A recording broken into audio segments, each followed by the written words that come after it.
Қайырлы кеш барлықтарыңызға, құрметті 2025 түлектері. Алдағы наурыз ұбытынан барлықтарыңызға сәттілік. Ендеше біз бүгін 2025 жылы наурыз ұбытта келген математика пәнінен нұсқа талдауымызды бастаймыз. Есімім Сайлаухан Ақниет, математика пәнінің мұғалімі. Қазіргі таңда Зерделі момышұлы орталығында сабақ беріп жатырмын. Және де онлайн ютубтарда сабақ береміз. Ал ендеше бастайық. Бірінші себеп өрнектің мәнін есептеңіз.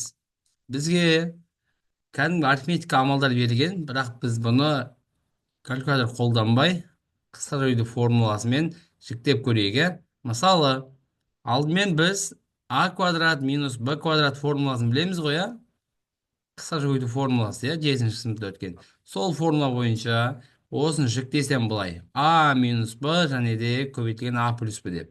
Демек, дәл осылай бірінші есепті аның орнында 41 азайтылған 17 көбейтілген 41 қосылған 17. Ал бөліміндегі тұр. Бөлімін дәл осылайынан а квадрат минус б квадрат келіп тұрған 37 минус 21 и қосылған 37 қосылған 21. Азайтылған екінші өрнектің алымында 39 азайтылған 37. 27 екен, 27 көбейтілген 39 қосылған 27 бөлімінде бірінші өрнек пен екінші өрнектің алымы азайтамыз. И көбейтілген бірінші өрнек пен екінші өрнектің қосындысы. Ал енді кетті, қараңыздар. 41 мен 17-ні азайтсақ бізде неше шығады? 24. Ал қосындысы 58. Келесі 37-тен 21-ді азайтасыздар. Неше болады? 16 ма? Так, жазайық. Ал қосындысы 58. Келесіздер ғой. Келесі азайтылған 39-дің 27-ні азайтындысы 12. Ал қосындысы қанша болады? 66. Бөлімінде 45-тен 21-ді азайтамыз. Неше болады? 24 па? Қосындысы 66. Так, енді бізде қысқаратындар қысқарт жіберейік, қараңыздар. Қысқарды ол бірдей санға бөлу ғой, енді 66-лар қысқарды. 58 қысқарды. Ал 12 мен 24 нешеге қысқарады? 2-ні 12-ге жүрсін бола ма? 12-ні 12-ге бөлем 1, 24-ті 12-ге бөлем 2. 24-ті 16, 2-ні 8-ге бөлсем, 16-ны 8-ге бөлсем 2 қалады. 24-ті 8-ге бөлсем 3 қалады. Демек бізде қалатыны, жалғастырайын, тең 2-ден 3 азайтылған 2-ден 1. Бөлімдер бірдей болса, алымдан өзара ортақ бөлімсіз азайта алады екенбіз. Демек, 3 азайтылған 1 2, 2-ні 2-ні қатынасы 1 деген жауапты алады екенсіздер. Ал енді формула жалпы жаттамасаңыздар, бұны әрине сіздер есептеуіш қолданып, сол жерде шығарсаңыздар болады. Міндетті түрде калькулятор түбірастың өзі болады. Сол үшін аса қиналу керек жоқ. Сонымен бірінші есеп аяқталды. Біз бірінші есеп түсінікті болса, екінші есепке көшеміз. Ал кеттік екінші есеп. Бізде айтылған, мұнда x пен y және де a айнымалы мәндерінің нөлден үлкен белгілі болса, сұрақ түбірасты 436, x квадрат, y-дің 4 дәрежесі көбейту a-ның 6 дәрежесі. Жалпы түбірасты деген білеміз де балалар, түбірасты дәреже қайталап айтам енді. Көп оқушыны атпайды, но сонда да. Түбірасты дәреже 2-ден 1 білдіреді. Мысалы, біз түбірасты 436 әрқайсысын жеке жазсам бола ма? Мысалы, түбірастың әрқайсысына каждыйына бөлік-бөлек. Түбірасты x квадрат, түбірасты y-дің 4 дәрежесі, түбірасты a-ның 6 дәрежесі. Түбірасты 436, яғни квадратқа қарама-қарсы нәрсе. Түбірасты 436-тан 0-де 6 шығады, x квадраттан x шығады, түбірастың квадрат қысқарып кетеді, дұрыс па? Ал y-дің 4 дәрежесін y-дің 2 дәрежесі, a-ның 6 дәрежесін a-ның 3 дәрежесі. Яғни қысқаша ғана түсіндіріп өтейік кейбір оқушыларға. Мысалы, былай болып тұрда, a-ның 6 дәрежесі түбірастында. Түбірасты деген сөз квадратқа қарама-қарсы нәрсе. Мысалы, мына екеуі қысқарды ғой, Мысалы, квадрат бізде 2 болса, оған қарама-қарсы, яғни кері 2-ден 1 болады ғой, жалпы. Түбірасты демек 2-ден 1 дәрежені білдіреді балалар. Осы нәрсені ұғып алыңыздар. Түбірасты 2-ден 1 дәрежені білдіреді. Сонда 6-ны 2-ге бөлеміз, a-ның 3 дәрежесі осыдан келіп шығады екен. Сонда бізде бұл өрнектің жауабы тағы да А нұсқасында тұр деген сөз. Ал енді өрнектердің мәндері нөлден үлкен болған соң барлығында оң таңбамен шығады екен. Ал екінші есеп түсінікті болса, біз келесі есепке көшейік. Келесі үшінші есеп теңдеудің түбірлерін нақты табыңыз дейді, яғни нақты түбірлерін. Кеттік, ал біз алдымен модуль болса, модуль өрнектің өзін жазайық, асықпай, өзін ашпаймыз. Ал минус 10 келесі жаққа қарама қарсы таңбамен плюс 10 болып өтсін, иә. Ал енді қараңыздар, бізде модульден екі жағдай бар, иә, плюс және минус. Бірінші жағдай модулі плюс қосам, екінші жағдай модулі минус қосайын. Сонда қараңыздар, плюс қоссам x квадрат минус 3x деймін да, модульдің емес, мына модульге алынбаған мәннің немесе функцияның таңбасын плюс қосыңыздар. Сонда есеп оңайлады. Сонда бізде x квадрат минус 3x минус 10 атты квадрат теңдеу келіп шығады, иә. Бұны дискриминант емес ветпен шығаруға болады. Сонда түбірлердің көбейтіндісі минус 10 балалар. Қосындысы 3. Қай сандар болады бізде? Әрине 5 пен минус 2 десем келесіздер ма? Көбейтсем минус 10, ал қоссам 3. Болады ғой, иә? Ал кеттік келесі. Енді минус қосайын, модульдің алды минус жағдай балалар, міне. Сонда x квадрат минус 3x тең минус 10 дейін, иә? Ал енді минус 10 теңдіктің сол жағына қайтадан плюс болып барады. Бұны да дәл солай дискриминантпен шешетін болсақ, минус 3-тің квадрат деймін. Азайтылған 4 көбейтілген 1 көбейтілген 10 бізде минус мән шығады. Егер бізде шыққан минус мәніміз, яғни біз неше шығады? 31 шыға ма? Минус 30 нөлден кіші болса, біз шешімі жоқ дейміз. Бірақ алдағы уақытта осы комплекс сандар деген бар. Яғни бізде минус түбірасы 31-ден шыға береді. Ол бізде не болады? Плюс минус 31 ай деген білдіреді жалпы. Яғни мынандай нәрсе айта кетейік, мысалы, минус 31-ді, түбірасы 31-ді. Бұлай естісем келесіздер ма? Минус 1 көбейтілген түбірасы 31 деп. Минус 1-ден не шығады? Әрине, сіздерде ол не болады? Айдың мәні болады, айдың мәні минус 1-ге тең. Ал енді жалпы есептің мазмұнына келетін болсақ, нақты айтайық, 5 пен минус 2 деген жауаптарды аласыздар. Ол әрине тағы да А нұсқасында тұр екен балалар. Бұның бәрі, иә, нақты наурыз ұбытта келген, және де наурыз ұбытын басталғанына бір аптадан асты, осы бір апта аралығында келіп жатқан есептерді алып жатырмыз. Алдағы уақытта тағы да нұсқалар шығады. Егер есептердің барлығы түсінікті болса, біз келесі есепке көшейік. Иә, бұны айтпақ жабайы жолмен x-ін апарып қойсаңыздар да болады.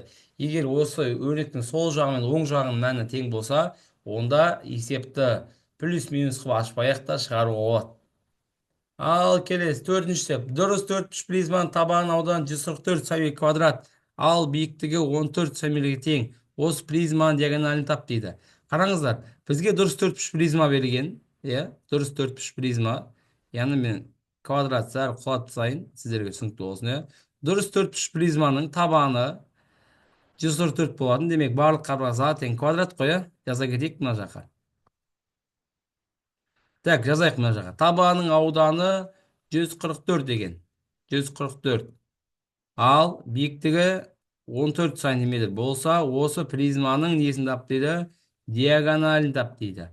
Ал енді қараңыздар, жалпы табанның ауданы 144 болса, ол квадрат болса, квадраттың ауданы А квадрат. Енді аудан 144 болса, бізде табан қабырғасы 12 см. Демек, қалай шықты ол? 144-ті түбірастына алдық. Немесе қай санның квадраты? 144 деген сияқты. Ал кеттік, табан қабырғаларын біріп алдық. Нешеген? 12. Ал биіктігіміз 14. Ал енді қараңыздар, бізде диагоналін формуласы бар. Диагональ призманың жалпы. Табан диагональ бөлек болады. Бүйір жақтарынікі. Ол бөлек әңгіме. Призманың диагоналінің формуласы d квадрат тең а квадрат қосылған b квадрат қосылған c квадрат. Формула барлығы көрініп тұр ғой, мен сәл оң жаққа жылыстайын, сіздерге көрінікті болсын. Енді орнына апарып қоятын болсаңыздар, балалар, мұндағы d квадрат тең болады, ұзындығы 12 см квадрат, қосылған ені де 12, ал биіктігі 14 см квадрат.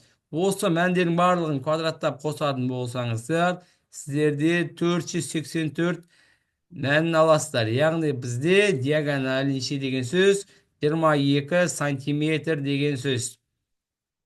Яғни бізде призманың диагоналі 22 сантиметр деген сөз. Жалпы форманың барлығы түсінікті болды ғой, иә? Ашық, толық қарап отырыңыздар. Егер көрінбей қалған жерлер болса, оны да айта жатарсыздар.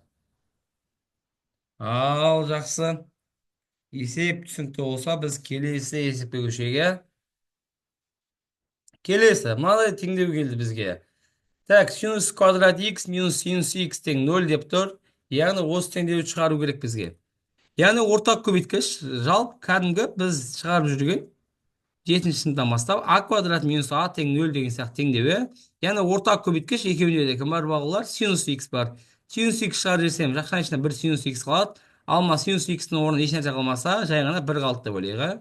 Тең 0. Енді әр жақшаның сыртын жеке нөлге теңестіремін, және де жақшаның ішін жеке нөлге теңестіріп, тригонометриялық функцияның теңдеуін шешіп тастайын, иә. Ал келдік, синус қай градус нөлге тең.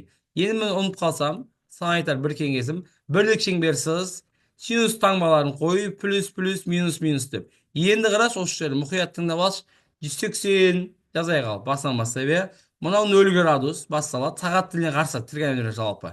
Мынау 90 градус, мынау 180 градус, мынау 270 градус, 90 градус қосылып кете береді. Келдесің ғой, бұлайына кете береді. Ал енді қарай қой. Егер менде плюс пен минус болса, яғни оң сан мен теріс сан болса, онда синус 0 градуста 0-ге тең деп жаттап ал. Синус 0 градуста нешеге тең? 0-ге тең. Жақсы. Дәл солай. Оң жағы қалай болса, сол жағы да дәл солай. Келдесіздер ғой. Демек, плюс пен минустың арасы, оң сан мен теріс сан арасы 0. Демек, синус 180 градуста 0-ге тең. Ал, жақсы. Қалған үстіңме асшы. Егер оң мен оң сан болса, оң сан арасында 1 деген мән бар. Келдеміз ғой, ең бірінші. Демек, синус 90 градуста нешеге тең? 1-ге тең. Ал оның минус пен минустың арасы минус 1. Демек, синус 270 градус нешеге тең? Минус 1-ге тең. Осылай синустың жалпы тригонометриялық функциялардың дербес жағдайларын жаттасаңыздар болады екен. Ал біз енді синус x тең 0 болса, ол дербес жағдай. Ешқандай синустың формуласы жоқ. Минус 1-ның n дәрежесі дегенде қолданбаймыз оны. Синус градус 0-ге тең. 0 градуста. Және де қай градуста екіншісі бізде? 180 градуста. 0 градус 180 градус аралығы, яғни 0 мен 0 болу үшін неше градус айналып келеді? 0 қайттан 0 болу үшін неше градустан кейін? 180 градустан кейін. Демек, жауабы x тең 0 градус тең қосылған пен. Мұнда пен деген периоды. Неге пи болған түсінікті ма? Әр 180 градустан кейін синус 0-ге тең болып отырады мәні. Әр 180, сол үшін период пи болып отыр. Пидің мәні айтпақ жазда кетейге кейбір оқушылар үшін. Пидің мәні 180 градус деп айтып жатырмын. Келесі, синус x тең минус 1-дің келесі жағына өп барады, плюс топ. Ал енді білесің, айта қойшын. Синус x қай градус 1-ге тең? Әрине, жаңа ғана айттық, 90 градуста. Мына 90 градус болса, осы нүкте қайтадан 1 болу үшін неше градус айналып келеді? 1 круг айналып келеді. 1 шеңбер. Толық бір айналым. Демек, ол толық бір айналымыз, жарты айналымыз 180 градус болса, толық айналымыз 360 градус. Демек, 2π n деп қойын. N деген айнымалы, яғни айнымалы саны көрсетеді. Сонымен, бізде синус x тең 1, x тең пи бөлу 2 плюс 2 пен, және де x тең пен деген жауапты белгілеп кетесіздер. Ал менің өзіме кажется, мына жерде плюс болды. Енді айырмасы жоқ қой сіздерде. Мысалы, айтқым келген қосымша ақпарат, жалпы есептің жауабы балалар x тең пен, және де x тең пи бөлу 2 плюс 2 пен болды.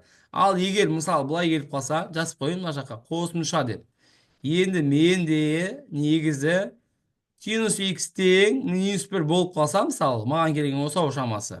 Синус x тең минус 1 болып қалса, балалар, x тең синус қай градус 1-ге тең? 270-терге, 270 қанша бізде? 3π бөлу 2 ма? Және де неше градустан кейін? Дәл солай бір сияқты 2 пен. Немесе бұндай жауап болмаса, балалар, 270-ге қарама қарсы. Бұлай айналсақ 90 градус қой, жоғарыдан айналсақ. Алды қарай, сағат тіліне қарсы. Ал сағат тіліне айналсақ, онда біз минус пәнге кетеміз. Демек, мына жеріміз 270-ті біз тағы не деп айта алады екенбіз? Минус 90 градус деп айта аламыз. 270 градус минус 90 градус тең. Демек 3 пи бөлу 2 деген мән болмаса, сіздерде минус пи бөлу 2 плюс 2 пи деген мәнде болады. Жалпы қосымша ақпарат үшін айтып жатырмын, иә. 3 пи бөлу 2 мәні жоқ болды деп, есепті апелляцияға беріп жүрмеңіздер. Минус градуспен тағы да қарасаңыздар болады екен. Ал жақсы. Есеп түсінікті болса, біз келесі есепке көшейік.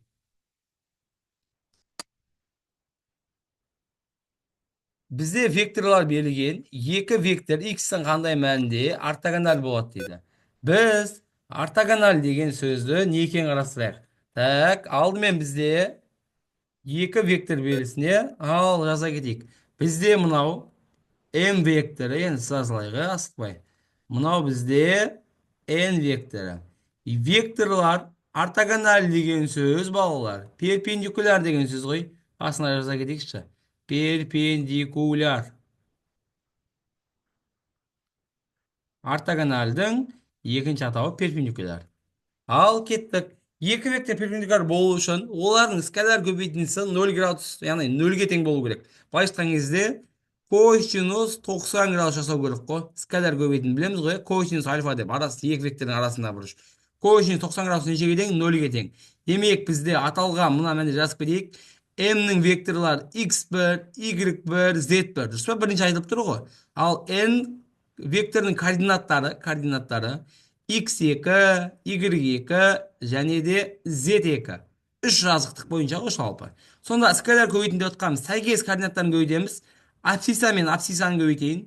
Қосылған ордината 1 көбейтілген ордината 2 нүктесі қосылған z1 көбейтілген z2. Олардың мәні нешеге тең болу? 0-ге. Неге 0-ге тең екені түсінікті ма? Өйткені бізде косинус 90 градусы 0-ге тең. Ортогонал перпендикуляр деген сөз. Қиын емес қой. Ал енді орнына апарып қоясыздар. 3 көбейтілген 2 қосылған минус 1 көбейтілген 4 x көбейтілген 1. Нешеге болу керек? 0. Ал естпейтін болсақ 6 плюс пи минус 1-1 жек бөліп плюс пи минус 4 минус болады. Минус 4 қосылған x тең 0. Демек, жазайық. 6-тан 4 жазайық. 2. X қосылған 2 тең 0 болса, x тең мұнда ізделінді айнымалы мән неше болады екен? Минус 2. Демек, есептің жауабы минус 2 мәнінде екі вектор ортогонал болады екен. Ал кеттік, ал есеп түсінікті болса, келесі есеп шешейік. Осыны кері жағдайда бар, балалар. Ортогонал тағы да сұрайын жағдай параллель. Немесе параллельдің мына қасына жазып кетейік, қосымша ақпарат ретінде. Әр есепке қосымша ақпарат айтсақ, олдың өзінде сіздерге плюс болады емес па, иә? Мысалы, сіздер перпендикуляр келмей, егер былай келіп қалса, қараңыздар. Параллель дейді. Параллель. Параллель. Дұрыс жаздық өзі? Параллель. Қайта жазайық. Параллель. Параллельдің екінші атауы балалар коллинеар деген сөз. Яғни есепте екі вектор коллинеар болса, онда ол параллель болды деген сөз. Осыны да шатастыра алмаңыздар. Екінші атауы математикалық тілде құрған есептің шарты бойынша берілуі мүмкін. Ал біз енді келесі есепке көшейік. Келесі жетінші есеп. Бағыттауыш вектор берілген. Ол вектордың координаттары 4, 7, 5 сәйкесінше. Және түзумен жазықтық арасында бұрыштың несін тапты? Сен осыны табыңыз дейді. Ал кет, енді мен саған осы жерде көрсетейін. Бағыттауыш вектормен, яғни түзумен жазықтық арасында бұрыштың формуласын жазылайық алдымен. Мен сіздерге соны алдымен көрсетіп шығайын. Қараңыздар, мұнда бізде формула файл бойынша түзу мен жазықтық арасында бұрыш. Жалпы түзудің теңдеуі ax нолевой плюс bx, by нолевой қосылған с, z нолевой қосылған d. Біз енді керекті формула, сіз мынаны түртіп алыңыз, немесе скрин жасап алыңыз, менге есеп көшем. Осы формуланы көріп алдыңыз ғой, яғни түзу мен жазықтық арасында бұрыш табу үшін біз синус фи градусын табады екенбіз. Кәдімгі скаляр көбейтінің формуласы сияқты. Бірақ мұндағы m мен p ол бағыттауыш вектор. Яғни ол бізде түзудікі, ал нормальный вектор ол жазықтықтың векторлары. Ал кеттік, формуланы скрин жасап алсаңыздар, мен есепке өтейін. Ал кеттік, ал. Бізде жазықтық пен түзу арасындағы синус фи градус тең болады. Алдымен жаза кетейік, иә? Бізде бағыттауыш вектор берілді ғой, нормаль вектор табайық. Нормаль вектордың координаттары қандай? X, Y, Z алдында коэффициенттер. Келтесің ғой. Мысалы, X-ің алдында 2, Y-дің алдында минус бар, сандар ғой, коэффициенттер деп отқанымыз. Ал Z-дің алдында сан 2. Демек, мен бағыттауыш вектор берілген нормаль векторды жазықтық теңдеу арқылы тауып алдым. Енді формулаға барып сала салайық. Кеттік, ал сәйкес координаттарын көбейтеміз. Бірінші, 4 көбейтілген 2 қосылған 7 көбейтілген минус 1 және де қосылған 5 көбейтілген 2. Бұның бәрі модульдер әрине, иә? Ал астына әр бағыттауыш вектор мен нормаль вектордың координаттарын квадраттап шығайық, иә? Ұзындығын тапқан сияқты. 4 квадрат қосылған 7 квадрат қосылған 5 квадрат. Көбейтілген, дәл солай нормаль векторын квадраттап шығайық. 2 квадрат қосылған минус 1-нің квадраты, кім бар тағы да 2-нің квадраты. Ал қараңыздар, сонда бізде алымнан неше шығады бізде? Алымнан 4-ке 2 8, азайтылған 7, қосылған 10. Ал бөлімінде кім шықты? 4-де 2, 16 қосылған 49 қосылған 25. Неше болады? Сіздер есептеп жеріңіздер. 16 49-ға 65 па? 65. 65-ке 25 қосасыздар. 90 шығады екен, иә?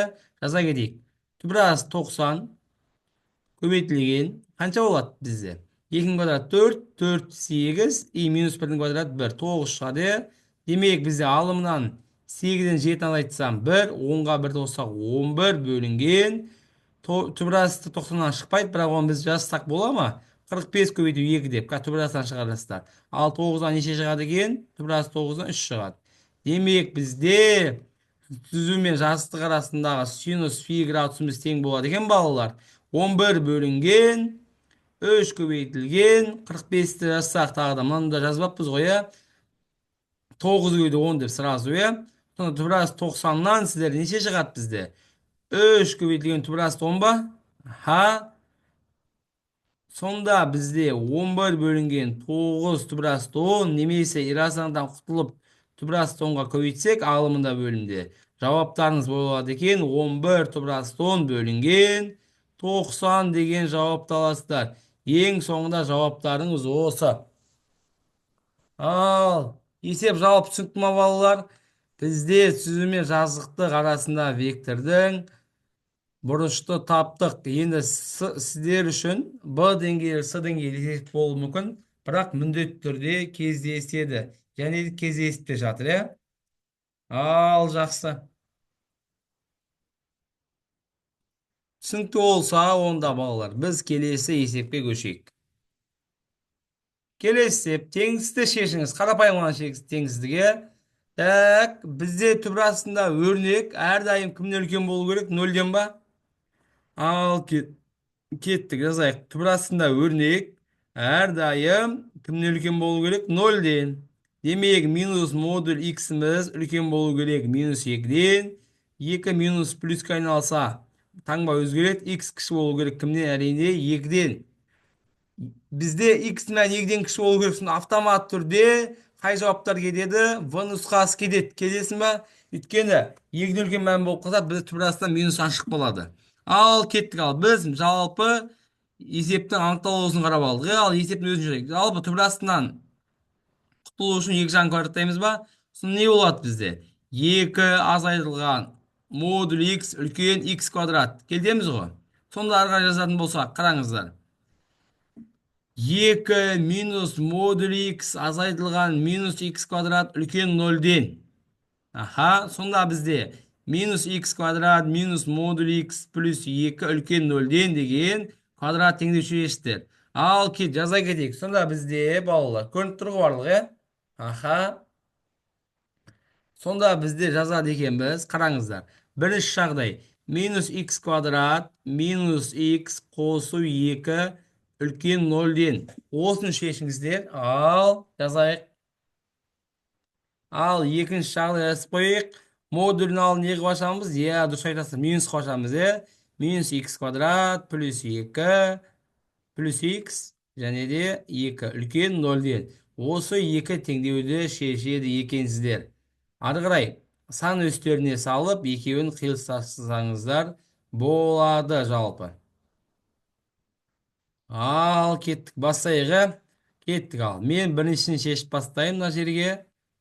Біріншісі. Ал қараңыздар. Дискретпен шешетін болсақ түбірлері неше болады бізде? Алдымен минусқа көбейтіп аламын ба барлығын? Х квадрат бізде плюс х минусқа көбейтсем минус 2 кіші 0-ден.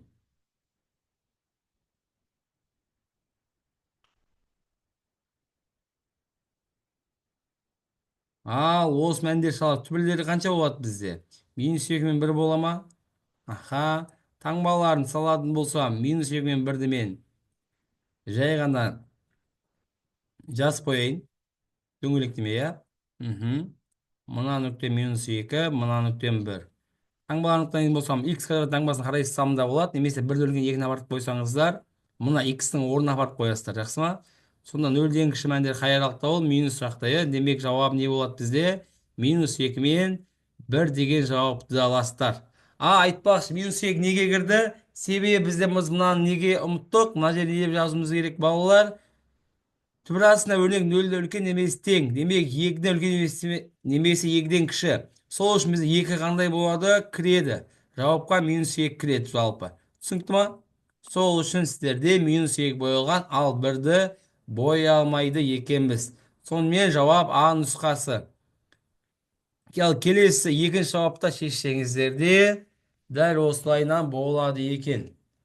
Ал жалпы есеп түсінікті болса, біз келесі есепке көшейік. АВС үшбұрышының АВ қабырғасының ортасында М нүктесі, ал ВС қабырғасының ортасында К нүктесі орналасқан. Егер МБ 3 см, МК 5 және ВК 4 болса, онда Б төбесінен асы қабырғасын жүргізілген баш биіктігі мен БД медианасын тауып, жауаптарын сәйкестендіріңіз дейді. Ал кеттік қараңыздар. Жазайық. А, Б, С үшбұрышы. АВ қабырғасының ортасы М, ал ВС қабырғасының ортасы К нүктесі. Егер М 3 болса, онда сәйкесінше мына АМ 3 болды бізде, М, то есть. Ал ВК 4 болса, К-сы тоже 4 болады. Аха, ол түсінікті. Ал енді қараңыздар. В төбесінен асы қабырғасының баш биіктігі, міне, биіктік 90 градус жасап түседі. И және не дейді? Медиананы көкпен жазайын, иә? И БТ медианасы, дей ма?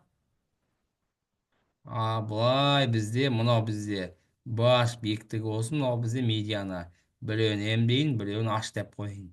Осы мәндердің мәнін табу керек, иә? Ал кеттік. Біз жалпы үшбұрышқа жазайық мына жаққа. Мынандай кез келген бір үшбұрышқа қараңыздар. Абысты үшбұрышына А қабырғасына медиана түссе, ол медиананы қалай табамыз?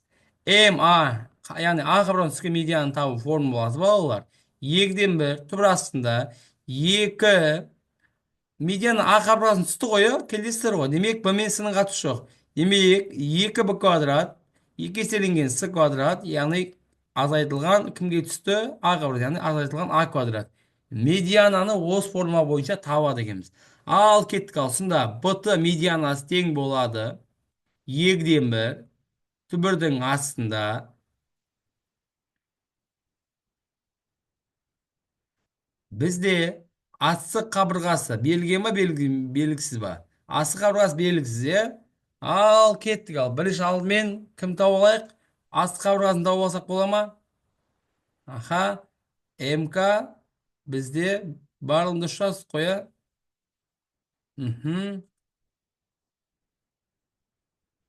Асы қабырғасы бізде айтпақшы берілген екен. Өйткені бізде мына МК қабырғасы қанша деп тұр балалар?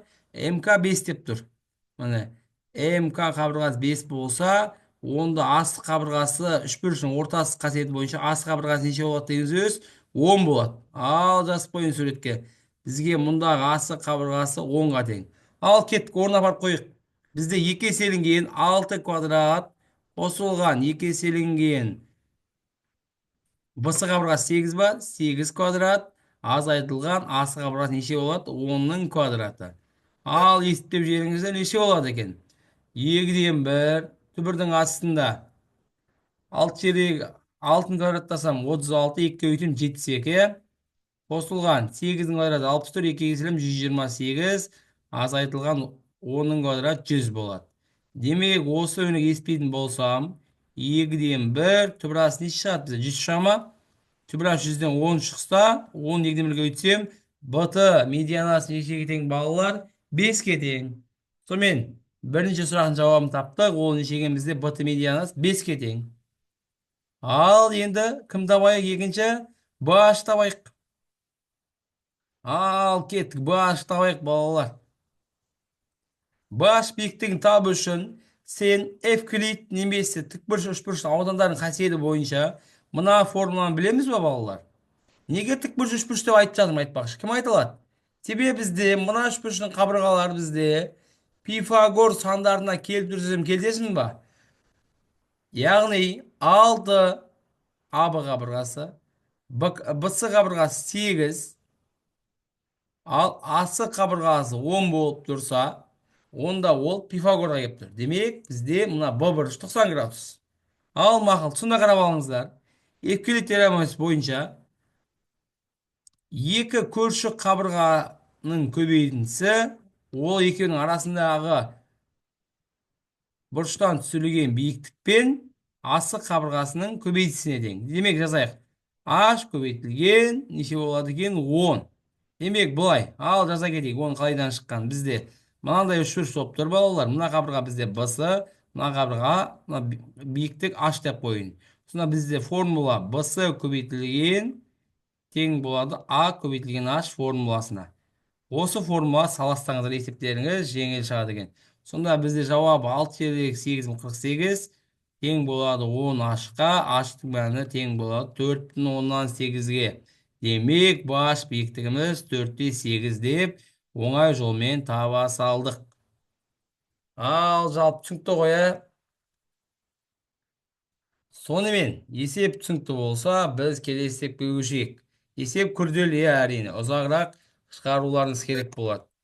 Ал жақсы. Келесі. А-ның мәні 2,4-тен кіші болса, онда 2А минус 4,48 азайту А минус 2,25 өрнегін ықшамдаңыз дейді. Ал енді қараш, А-ның орнына мысалы кезген санайды. 2024-тен кіші, мысалы А тең неше болсын? 2023 деп ойлайын, балалар. Сонда орнына апарып қоятын болсам, 2 көбейтілген 2023 азайтылған 4048. Мұна модулінің іші минус сан шыға ма, плюс сан шыға ма? Әрине минус 2. Бірақ модульді алып тастасам, модулі минус 2 шықса, онда ол бізге модульге қарама қарсы болып табылады. Демек, А-ның мәні 2024-тен кіші екені белгілі болса, онда мен мына модульді құтқарған кезде не істейді екенмін? 2А мен 4048-дің орындарын ауыстырып ашады екен. Демек, бірінші модульден құтқарсам, 4048 минус 2А болады. Ал екінші модулін құтқарсам, минус А модулінің алдында жақша ішінде 2025 пен А-ның да орнын ауыстырады екенбіз. Неге екенін түсінікті ғой, мына қасиет бойынша балалар. Сонда бізде жақшаны ашатын болсақ, 4048 минус 2А минус 2025. Ал мына жақшалына минус, мына минуске де әсер етеді. Білеміз ғой, 2 минус не болады? Бір-бірін жақсы көріп, плюске айналама, плюс А. Сонда жауаптарыңыз екеуінің айырмасы 2023, ал минус 2А мен плюс А минус А деген білдіреді. Сонда жауаптарыңыз А нұсқасында тұр екен. Қиын емес қой балалар, осылай А-ның орнына мәнді қоя отырып есептейді екенсіздер. Ал жақсы. Келесі көшейік. Көшіктер деу. Кәдімгі біз өтіп жүрген қысқаша өйдік формуласы. А квадрат минус Б квадрат. Жаңа ғана есептедік. Солай жүктестен бола ма? 196 кімнің квадраты? 14-тің. Демек жазайық. 14 квадрат көбейтілген С квадрат. Азайтылған 64 кімнің квадраты? Әрине 8-дің квадраты и Д квадрат. Сонда формула бойынша келсе, сіздерде Д нұсқасына келіп тұрма бізде 14 мен 8 көрініп түрі айқындалып. Айтпақшы, орындарына мән беріңіздер, өйткені бізде мұндағы 64-дің аңбасы минус болу керек, сол үшін 8-ді мен мына екінші 8-дінің алды плюс минус болу керек, формула бойынша. Осыған мән беріңіздер. асығам деп қарапайым бір балдың өзіне айырылып қалмаңыздар. Ал жақсы. Келесі екі нүкте арқылы өткен түзудің теңдеуін жаз дейді. Ал қараңыздар балалар. Екі нүкте арқылы өткен түзудің теңдеуін жазайық. Сіздерге формуланың барлығын көрсетеміз. Формула файлдар барлығын ол сабақтың астына сіздерге жалпы бөлісе кетеміз. Сол кезде толығырақ айтатын боламыз, иә. Ал кеттік ал. Екі нүкте арқылы өткен жазайық. Бізде мына сызатын болсам толығырақ, иә, сіздерге алдымен берейін. Жалпы көздерің елестетіп отырыңдар, сонда түсінікті болады. Мынау бізде координаталық жазықтық абсцисса және ординатадан құралған x және y қой жалпы. А нүктесі 2 және 1 дейді. Мынау бізде А нүктесі. И В нүктесі 3-2 дейді. Мынау В нүктесі. Осылай екі нүкте арқылы өткен түзудің теңдеуі керек қой жалпы. Жалпы түзудің теңдеуі y тең kx плюс b екенін білесің. Иә? Түзудің теңдеуі. Y тең kx плюс b. Сонда қарап алыңыз. Мен екі нүкте арқылы өткен түзудің теңдеуінің формуласын жазайын. X азайтылған x1 бөлінген x азайтылған x1 тең болады y азайтылған y1 бөлінген y2 азайтылған y1. Осы формулаға саласыз екенсіздер. Екі нүкте арқылы өткен. Бұл пока что сіздерге b деңгейі елесеп, бұның үш нүкте арқылы өткен түзуіне теңдеуін алдағы уақытта қазір шығаратын боламыз. Сол үшін сабақты соңына дейін көріңіздер балалар. Ал жақсы кеттік. Сонда x азайтылған 2 бөлінген x 2-міз бізде 3-ке тең ба? Ал жазып кетейік мына жаққа мәндеріне түсінікті болсын жалпы. Мынау бізде А-ның координаттары x1 және y1 балалар, 2 мен 1. Ал мынау бізде x2 мен y2 ғой жалпы, иә. Сол орнына апарып қоясың жай ғана. Сонда 3 азайтылған 2 тең y азайтылған 1, 2 азайтылған 1. Сонда бізде бөлімдер бір шығады, жазбақ қойсақ та болады екен. x минус y тең 2 тең y минус 1-ге. Осы жерден барлығын сол жаққа өткізетін болсам, x минус y және де минус 2 қосылған 1 тең 0 болса, онда жауаптарыңыз не болады екен балалар? X азайтылған y минус 1 деген с жауаптарын алады екенсіздер. Ал жалпы түсінікті ма? Ал енді осының жабайы да жолы бар. Яғни формула түсінбей ақ. Өйткені барлығы да математиканы жақсы көру білу міндетті емес балалар. Әр сабақ сайын айтам. Жалпы түсінбей жатсаңыз, еш өмірді қиындатпақ қойық, жай ғана. Орнына апарып қоясаңыз да болады. Ал жаза кетейік. Мысал қара. X-тің орнына 2-ні апар да мына жерге. Мына жерге 1-ді апарып қойған кезде өрнек тең болды ма, дәлелденді ма? Демек дәлелденсе осы вариантын белгілеп кетесіз жалпы. Қиын емес қой, жалпы. Осы ойда шығарсаңыздар болады жалпы. Ал жақсы. Ал мен өшіре кетейін мынаны енді. Өйткені сіздерге осы видео міне сақталады және де осы PDF-ті форматында шығару жолында сіздерге бөлісетін боламын. Ал жақсы.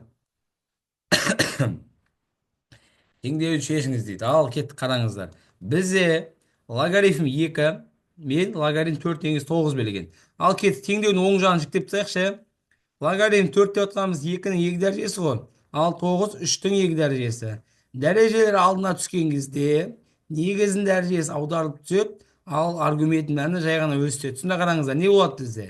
2-ден 1, 2-ның 2 дәрежесі алдына түсті, ал 3-тің дәрежесі жай ғана түсе берсін. Сонда 2-ден 1 көбейтілген 2, логарифм 2 негізде 3 қалады. Сонда 2 мен 2 қысқарып теңдеудің оң жағына не қалады екен балалар? Логарифм 2 негізде 3 қалады. Көрдіңіздер ғой? Ал сол жақта не тұр сіздерде? Сол жақта өзін дәл айтпай жазайық, жіктеліп қойған ғой себебі. Логарифм 2 негізі 3-тің 2х дәрежесі азайтылған 2 көбейтілген 3-тің х дәрежесі тең 0. Логарифм 2-лер қысқарады. Сонда сіздерге қалатында 3-тің 2х дәрежесі азайтылған 2 көбейтілген 3-тің х дәрежесі азайтылған 3 тең 0. 3-тің х дәрежесін жаңа айнымалы енгізіп жазып алайық. 3-тің х дәрежесін т деп алайын. Сонда 3-тің 2х дәрежесі т квадрат азайтылған 2т азайту 3 тең 0. Сонда осы жерден бізде т-ның мәндері т1 және т2 мәндері нешеге тең болады? Көбейтіндісі минус 3, қосындысы 2. Әрине 3 пен минус 1. Енді істеміз, орындарына апарып қойық балалар. Орындарына апарып қойсақ, 3-тің х дәрежесі тең 3, 3-тің х дәрежесі минус 1. Сонда бізде 3-тің неше дәрежесі 3-ке тең болады? Әрине х тең 1. Ал көрсеткіштік, яғни кез деген санның дәрежесі нөлден үлкен болады. Ол бізде айтпасақ та түсінікті. Сол үшін өрнектің мәні минусқа тең бола алмайды. Жай ғана жауап неше болады? Бір болады. Ал сонымен есеп аяқталды. Жалпы енді осында сіздер X-тің орнына апарып қойсаңыздар да шығады екен, жалпы. Қиын емес қой, орнына апарып бірді қойып еспейсіздер. Сонда мен сияқты қиналмай-ақ таба берсеңіздер болады. Ал жақсы. Келесі есеп. Номер 14.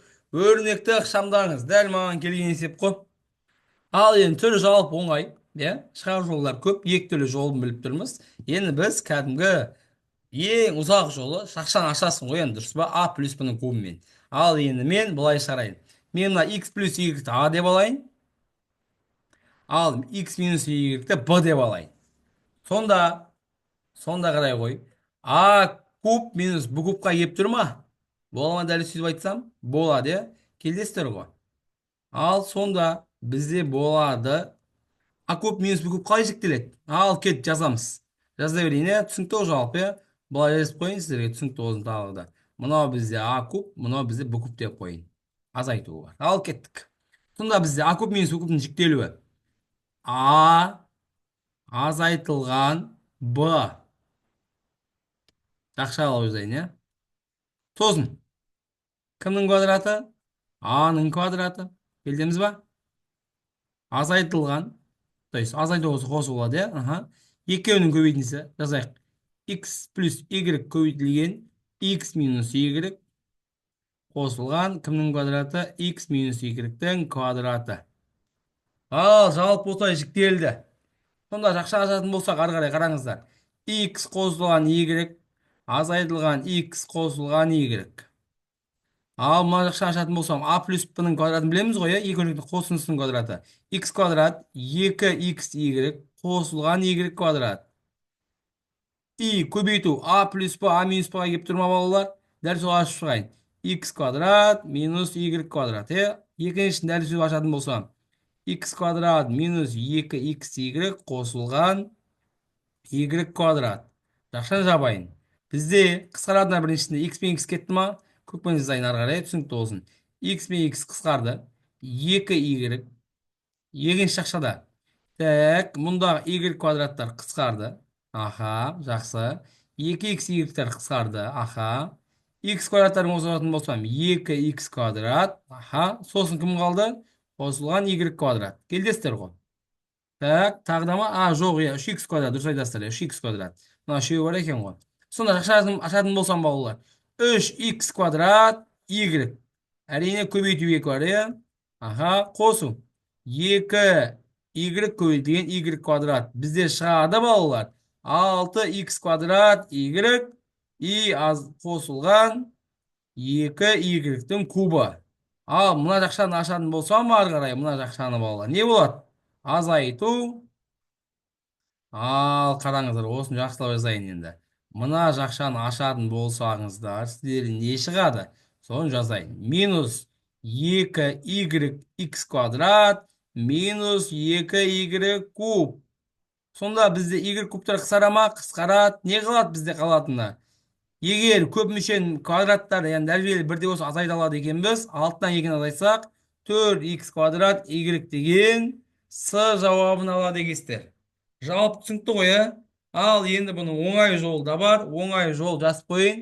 Қосымша деп. Енді жабайы жол дейді. Немесе Қытайдың тәсілдері дейді. Көп қойын атау енді. Әр мұғайын әр түрлі түсіндіреді. X тең 1, Y тең 2 деп алда орнына апарып қоясай. Бірақ енді ол кезде 4 жауап тексеру керек болады да. 4 жауап тексеру керек болады ол кезде. Енді өзіңізге қайсысы ыңғайлы соны аласыз. Ал мен жалпы келесі есепке өтейін. Сонымен есеп аяқталды. 14-ші есеп. Ал енді маған келген контекст есеп көпір ғой, жалпы. Наурыз ұбыты айтып жатырмын ғой енді. Ақылы оқуға түсуге арналған ұбыты аса қатты қиын болмайды. Есептерде өзгерістер жоқ, жалпы, Сол үшін қаңтар ұбыттағы контекстері түсу мүмкін сіздерге. Ал жақсы, кеттік. Бізге контекст берілген. Контекст көпір. Көпірдің графигі парабола. Келдіңіздер ма? Қызылмен салып көрсетейін, айқындалып. Мынау бізде параболаны көріп тұрсыздар ғой. Міне. Төңкерілген парабола, дұрыс айтасыздар, иә. Сол үшін таңбасы минус болып тұр ғой. Параболаның жалпы теңдеуі білеміз ғой, иә. Ax квадрат плюс bx қосылған с деп аяқталады, иә. Ал енді бірінші биіктігі дейді. Биіктігін жазайық.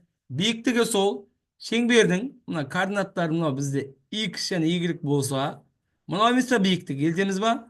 Яғни x тең 0 болса, y-дің мәнін табу керек қой. Енді қараш, жай ғана x тең 0 деп алды. Мына биіктігін таба сал, өйткені мына y-дің несі ғой бізде, иә? Мына y, мынау x балалар. Түсініп тұрсыздар ғой. Кәдімгі жаздық. Сонда x тең 0 болса, y-дің мәні неше шығады? 9. Биіктігі 9 метр. Қиын емес қой.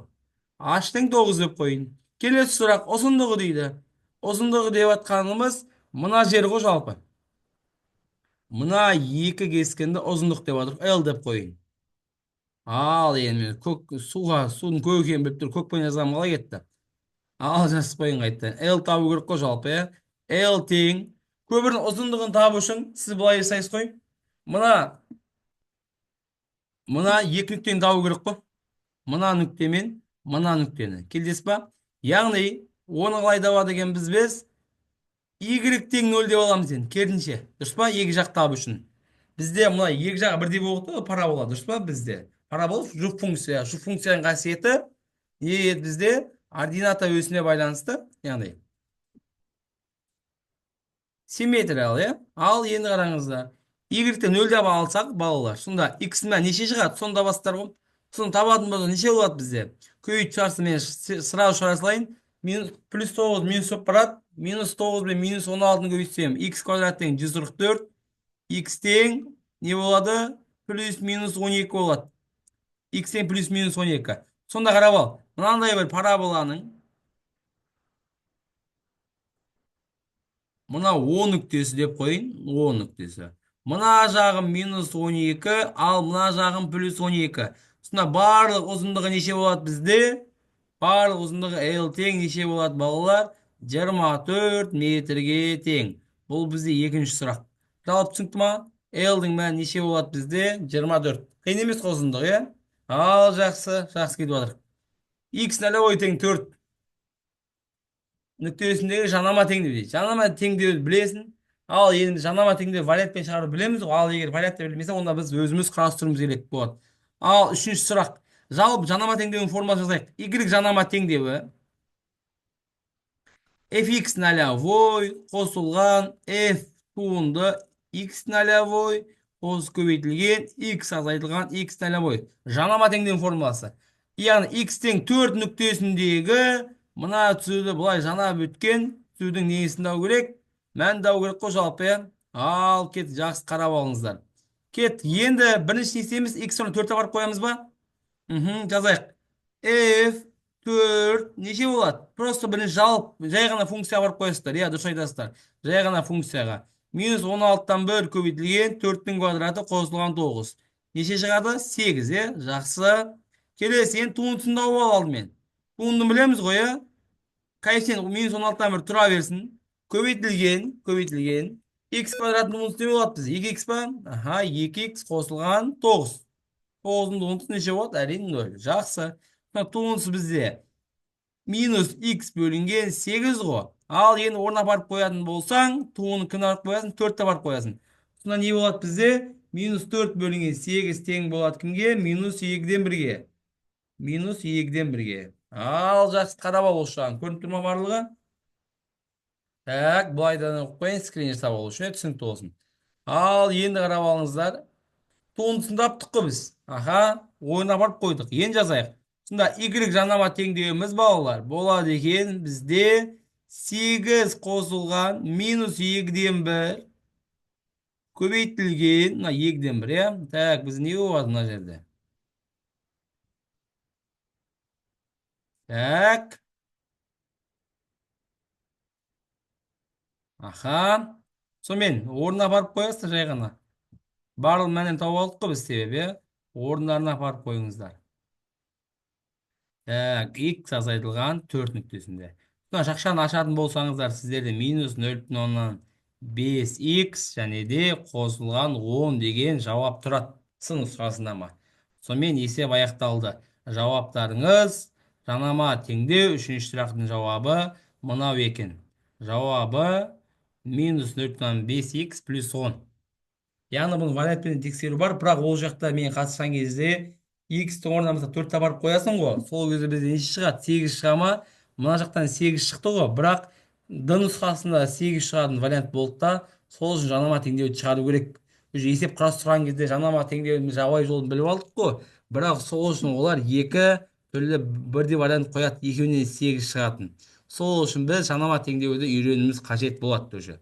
Бұдан кейін жабайы жол не подходит қой сіздерге. Ал кеттік функцияның туындысын дейді. Туындысын оқып қойдық қой, жаңа ғана. Туындысы не болды бізде? Туындысы.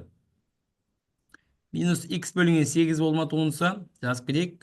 Ал функцияның мәндер жиын дейді. Мәндер жиын деген бізде, балалар, y-тің қабылдайтын мәндері жазып қойық, мәндер жиыны.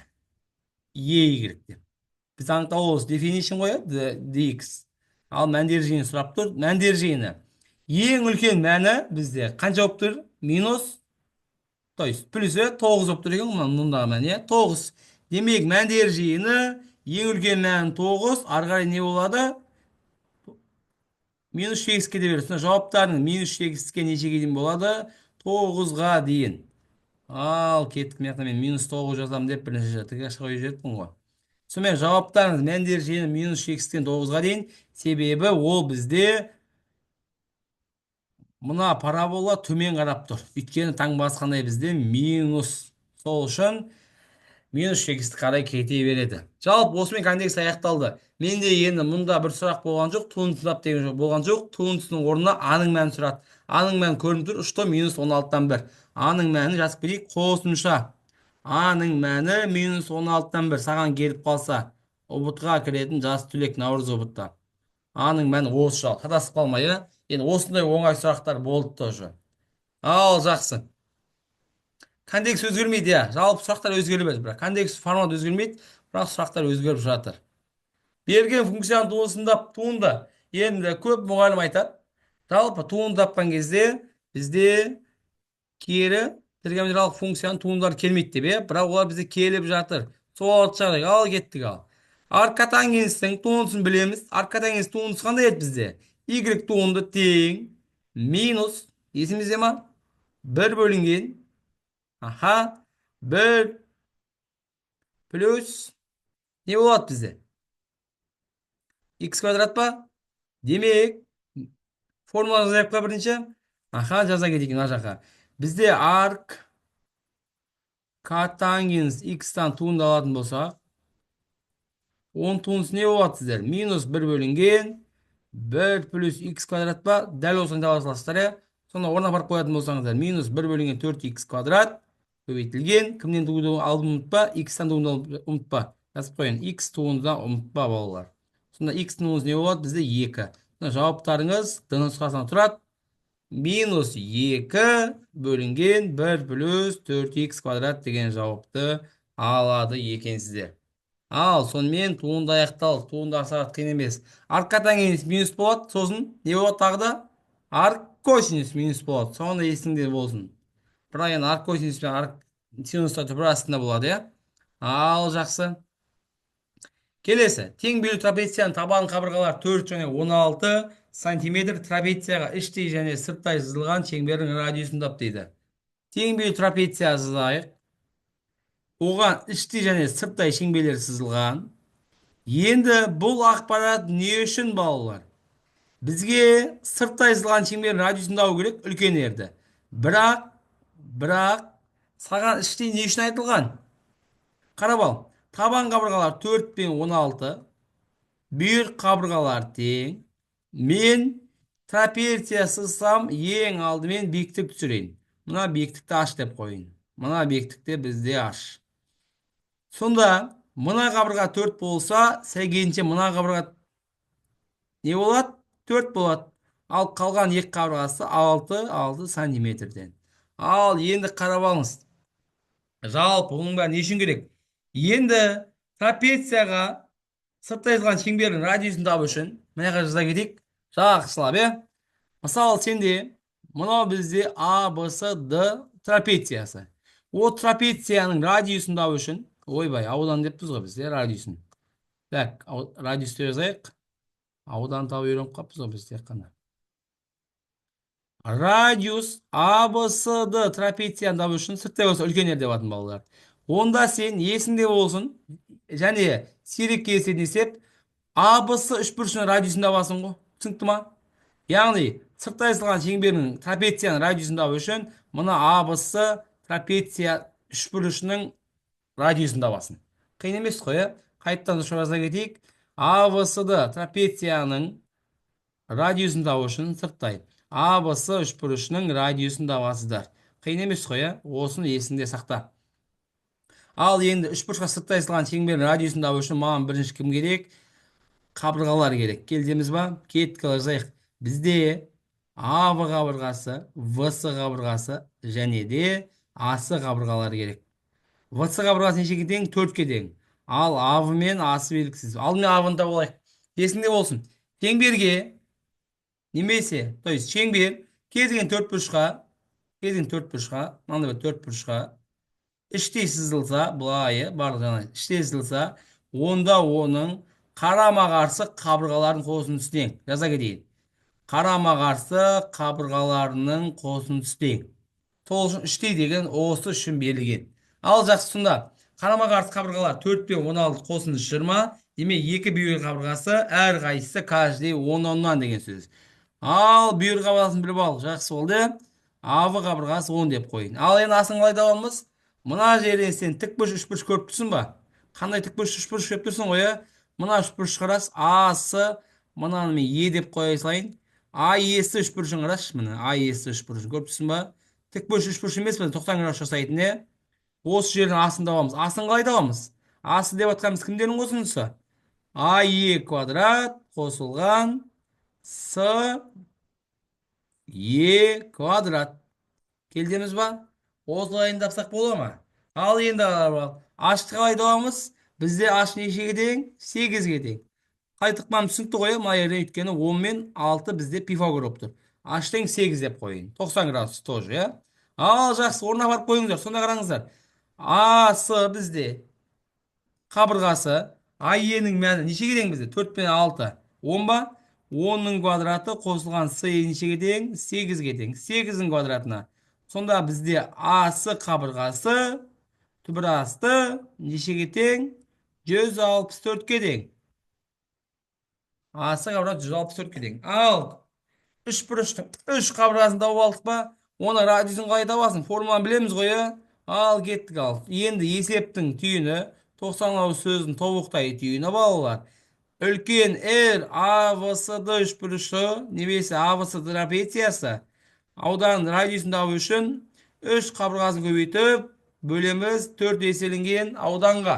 Келдеміз ба? Ал жақсы. Ал енді үш қабырғасын тауып алдық. Бізге енді кім керек тағы да? Ауданы керек. Ауданы. Ал енді мұнда мен азырын алып қойыппын, иә. Жалпы енді S таба салайын. Жақсы, ал кеттік. S табайын. Мен мына үшбұрыш, ABC үшбұрышының ауданын табуым керек жалпы. Түсінікті отыр ғой. ABC үшбұрышының ауданын табайын. Сонда мен S ABC үшбұрыш ауданын табу үшін білеміз ғой, иә? Кәдімгідей сіздер не істейсіздер? Мына Геон формуласымен салып есептеп шығасыздар. П көбейтілген П минус А көбейтілген П минус Б и көбейтілген П минус С деп мына үшбұрыштың аудандарын есептеп шығасыздар, иә? Ал кеттік. Енді мен аудандар мына жаққа сыймайын деп тұр ғой біз, иә? Осының барлығын есептеп шықсаңыздар, жаза кетейік мына жаққа мен мән жазайын енді. ABC үшбұрыш бізде қабырғалар неше болады? Кеттік. Ал қабырғалар, біз қабырғасы бізде бір қабырғасы 10, екінші қабырғасы 4, үшінші қабырғасы түбіраш 164 дегенше болады бізде. Түбіраш 164 деп атқанымыз нешелерін көбейтінсе? 4 пен 41 десем бола ма? Аха, болады ғой. Демек, асы қабырғасы 2 түбірасы 41 деп жазайын. И көбейтеміз кімді? 10 көбейтілген 4, және де 2 түбірасы 41-ді. Бөледі екенбіз. Ауданы бізде так, неше болатын еді бізде ауданы? Бізде шамасы аудан есептеп шықсаңыздар, сіздерде. Бізде 2 түбірасы 41 ма? Орын апарып қойсаңыздар болады ау, иә, шамасы. Так, Енді ауданын таба салайық біз, алып есептеп, иә. Ал қараңыздар, ауданын есептеп шығайын мына жаққа мен. Мына жаққа енді есептің айып етпеңіздер, қысқаша алып қойыппын ғой мен, иә. Есеп аз деп. Мен есептеп шыға салайын мына жақтар, енді сіздерге түсініксіз болып қалмасын, енді жаза кетейік мына жаққа. Так, маған қосымша жері керек болды ғой. Мына S жаза кетейін, балалар, иә. S тең жарты периметріміз. Мына барлығын қосып екіге бөлсеңіздер, 14 қосылған 2 түбір асты 41-дің жартысы бізде қанша болады? 7 қосылған түбір асты 41, иә. Азайтасыздар бірінші қабырғаны. Бірінші қабырғаны азайтсаңыздар, 10-ды азайтсаңыздар, не болады? Түбір асты 41 минус 3. Екінші 4-ті азайтсаңыздар, түбір асты 41 плюс 3. Иә. Көбейту 2 түбір 41 азайтсаңыздар, 7 азайтылған түбір асты 41. 7 азайтылған түбір асты 41. Менен көрініп тұр ма ол жалпы? Көрініп тұр ма барлығы? Ауданын есептеп шығасыздар енді. Осылайынан сіздер ауданның барлығын есептеп шығасыздар. Сонда ауданын сіздерде шығу керек. Мына жақта 7-дің күрек 49 азайтылған 48, 41 азайтылған 9. Бізде 1 және де 32 шықса, так 32 бізде жаза кетейік. Ауданын сонда түбір асы 32 шықты, иә. Түбір асы 32 шықты ауданы. Енді осылайынан орнына апарып қоясыздар. Түбір асы 32 деп атқанымыз білеміз ғой, кімдердің көбейтіндісі? Барын дұрыс естіп еттік қой, мынау 49 азайтылған 41 года. Айып етпеңіздер, неше болады сонда бізде? Ауданы бізде болады 49-дан азайтамыз 41-ді 8. 8 көбейтілген, мына жерде азайтса қанша болады бізде? 32 ма? 8 жердегі 32 неше болады бізде? 8 жердегі 32 болады. Сіздерде 2 жері болады. 16 шығады. Ауданы 16, жаза кетейік меға. Ауданы нақты мән шығады айтпақшы.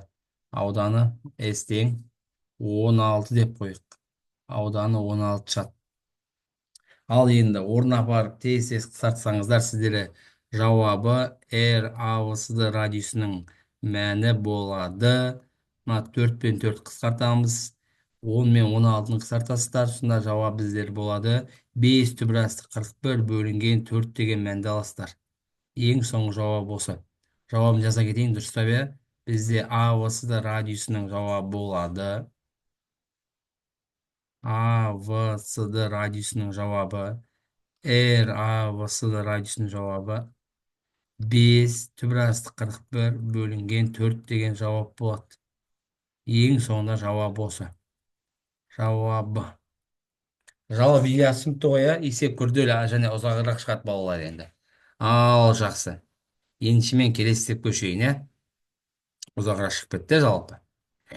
Келесі, берілген функцияларын периодымен сәйкестендіріңіз дейді. Берілген функцияны период сәйкестендіру үшін бізде период білеміз, период қандай еді бізде?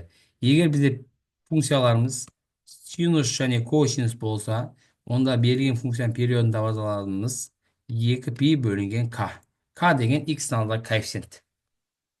Ал егер тангенс пен котангенс келсе, онда біз пиді бөлеміз k-ға, 1π-ді бөлеміз коэффициентке, x алдағы. Ал синус квадрат болса, косинус квадрат болса, оны алдағы уақыттар сабақтар айтамыз.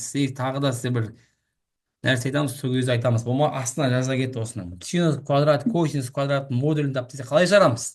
Соны айтамыз қазір. Осы типте де бар екен, Ал кеттік ал. Берілген функция сәйкестендіріңіз дейді.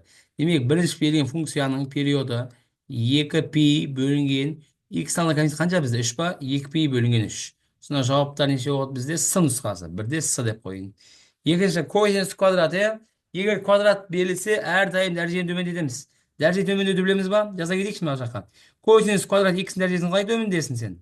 Есіңізде ма? 1 азайтылған, мына жерде 1x болса, просто 2 еселенің косинус 2x бөлінген 2. Плюс өткен косинус болса.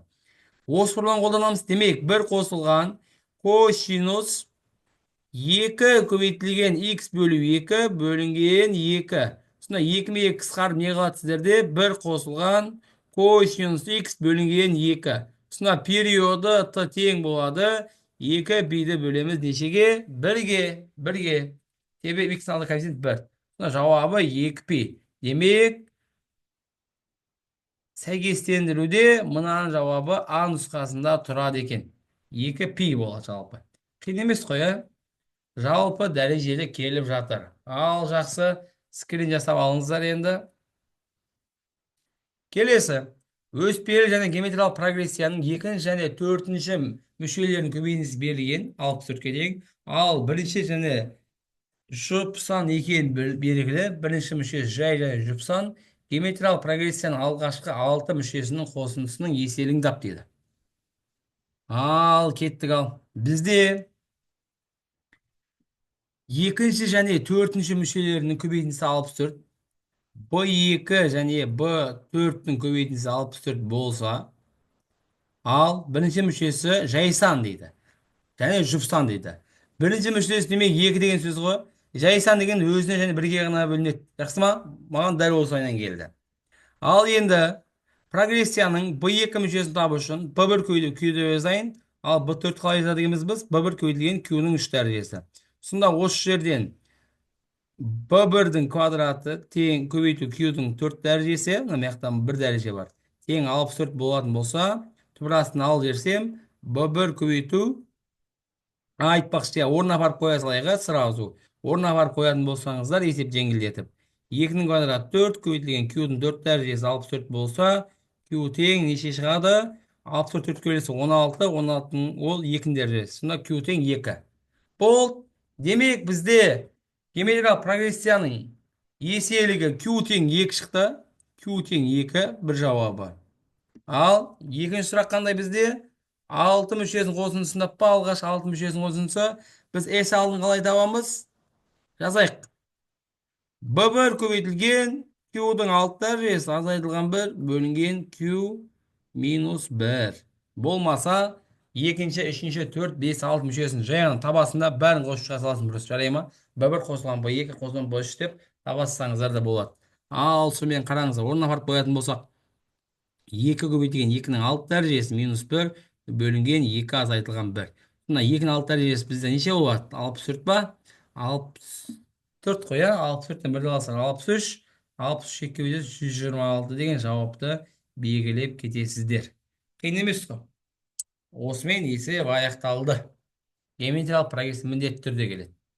Ал жақсы. Ал енді мынау менің есімде қалатын есеп болды ғой, енді міндетті түрде, жай бөлгіштер десе, бірінші ақтайдағыларын сөйлейін деп тұр ма жерде. Сыртта жазылған шардың радиусы 2. Радиус былай да бола береді. Мынаның өзі радиус міне. Шеңбер, мынау да радиус. Маған осылай келді, АО деп келді. Дәл өйстіп жазайын. Енді осы цилиндр мен шар іштей салыну үшін, яғни цилиндр шар іштей салыну үшін табан радиустары бірдей, яғни беттесу керек табандары. Сонда қарай қой. Цилиндрдің радиусы 2, оның көлем формуласы, көлемді с нуля түсіндірейін саған, абысы қойы, ұзындық ені биіктігі. Ұзындық биіктігінің көзін аудан шықпайын ба? Көлем формуласы табанның аудан кімге өйдесің? Биіктікке. Табаны қандай фигура сенде? Шеңбер ма? Шеңбер аудан формуласы қандай еді бізде? Пи квадрат емес па? Демек, цилиндрдің көлем формуласы пи квадрат көбейтілген h деген формула саластыр. Сонда жауабы көлем тең пидің мәні 3 деп тұрады, айтпақ жаза кетейік, мен жазбаппын ғой мен. Пидің мәні 3 деп тұрады. Рұқсат солай алуға. Сонда 3 көбейтілген радиус 2-ның квадраты биіктігі неше болады бізде? Биіктігі 2 радиусым 2 қоса жан жақтан биіктігім жалпы мұны h неше болады? H тең 4. Келдестір ғой. Сонда бізде көлемі 48. Ал оның бөлгіштері, жай бөлгіштер 2 жайсан, 3 жайсан, 1 кірмейді балалар. Ғана 2 мен 3 болады. 8 де болған айтпақ жоқта. 8 бөлінеді 48, бірақ ол жайсан емес. 1-де белгілемейді екенсіздер ғой. Мен жалпы осыдан 1-де белгілеп 1 балл жоғалттым. Сол үшін өкінішке орай болып қалды. Ал жақсы. Келесі. Үшбұрыштың қабырғалары 12, 16, 20, төмендегі ұғымдарды сан мәндермен сәйкестендіріңіз дейді. Үшбұрышқа сырттай жазылған шеңбердің радиусы мен іште жазылған шеңбердің радиусы керек. Ал қарап ал. Міндетті түрде келеді ұбытта, жылда келіп жүр. Абысы үшбұрышы болсын, Абысы үшбұрыштың қабырғалары 12, 16 және 20. Бізге Сырттай сызылған шеңбердің радиусын табу үшін абысы бөлінген 4 сырттай шеңбер сызасын былай, әдемілеп. Осы шеңбер радиусын табу үшін ертең абысы бөлінген 4. Ал іштейдікі ауданын бөлеміз п жартыға. П жартыға. Ал болмаса 2s бөлінген үлкен периметр. Екі формуланың біреуі. Ал жақсы, формуланы түсініп алдың, жаттап алдың, есеп шығара берсең есіңде қалады. Формуланы жазып жаттағанға ыңғайлы, сосын айтпақшы. Кет аудан алайық айтпақшы. Кеттік ал. S тауып алайық. S тең аудан қалай табамыз? Геолон емес пе? Үш қабырғасы берілсе. Так, бізде П жарты қанша? Периметр. Периметрін табу үшін барлық қабырғасын қосасың ғой. Бүкіл фигурант периметр, бүкіл қабырғаны қосып шығамыз. Екіге бөлеміз. Жартысын табу керек қой. Енді қанша болады бізде? 12, 16, 28 қосылған 20, 48. Жарты периметр 24 екен. Сонда жарты периметр көбейтілген 24 азайтылған 12, 12, 24 азайтылған 16, 8, 24 азайтылған 20, ол 4. Сонда осылар орнына апарып қойып есептеп жібересің. Так, мен есептеп жіберсем 12. Мына жақтан 4, мына жақтан 2 шығады шамасы. Сонда бұның бәрі түбір астынан шығып кетті айтпақшы. Неге түбір астынан алғадым? Түбір астынан шықты. Сонда бізде аудан неше болады? Ауданы 96 болады. С-тең 96. Енді орнына апарып қоя салыңыз. Қабырғалар 12 көбейтілген 16 көбейтілген 20. И ауданы 4 көбейтілген 96. Так, екеуін қысартып жіберейін. 8-ге қысара ма? Жақсы. Так, 4 пен 20-ны қысартайын. 5 қалады, мұнда 1 қалады. 16 мен 8 қысартсақ, сонда 16 көбейтілген 5 бөлінген 8. Жауабы радиус қанша шығады деген 10 екен. Демек, сырттай сызылған шеңбердің радиусы 10. Ал іштей деген табу үшін мен өзім үйреніп қалған 96-ны бөлем жарты периметрге. Ол нешеге тең? 24-ке тең. Жазып кетейін. Жарты периметр балалар мынау. Жақсы ма? Жарты периметр. Сонда радиус неше шығады? Іштейдікі 4 шығады. Бұл есеп аяқталды. Қиын емес қой. Жалпы формуланы жаттап жүрсеңіздер, есеп аса қатты қиын соқпайды. Ал жақсы. Келесі бөлшек түсінікті болып жатса. Ял егер тезірек сөйлеп жатырмын, мен сіздер алтын уақыттарыңызды алмайын деп. Егер түсініксіз болып қалса, видеоны паузаға қойып, скрин жасап алсаңыздар болады. Ал жақсы. 2025 артық синус функциясы 2х квадрат минус 3 бөлінген 5 плюс 1991 функцияны анықтау болысында бөлек жалпы. Ал енді мұғалімдер тесті ПВБ-да да, ОБТ-да да кездесіп жатыр. Артық синусты анықтау болысын сұрайды. Жалпы осы жылы осындай есептер келеді екен.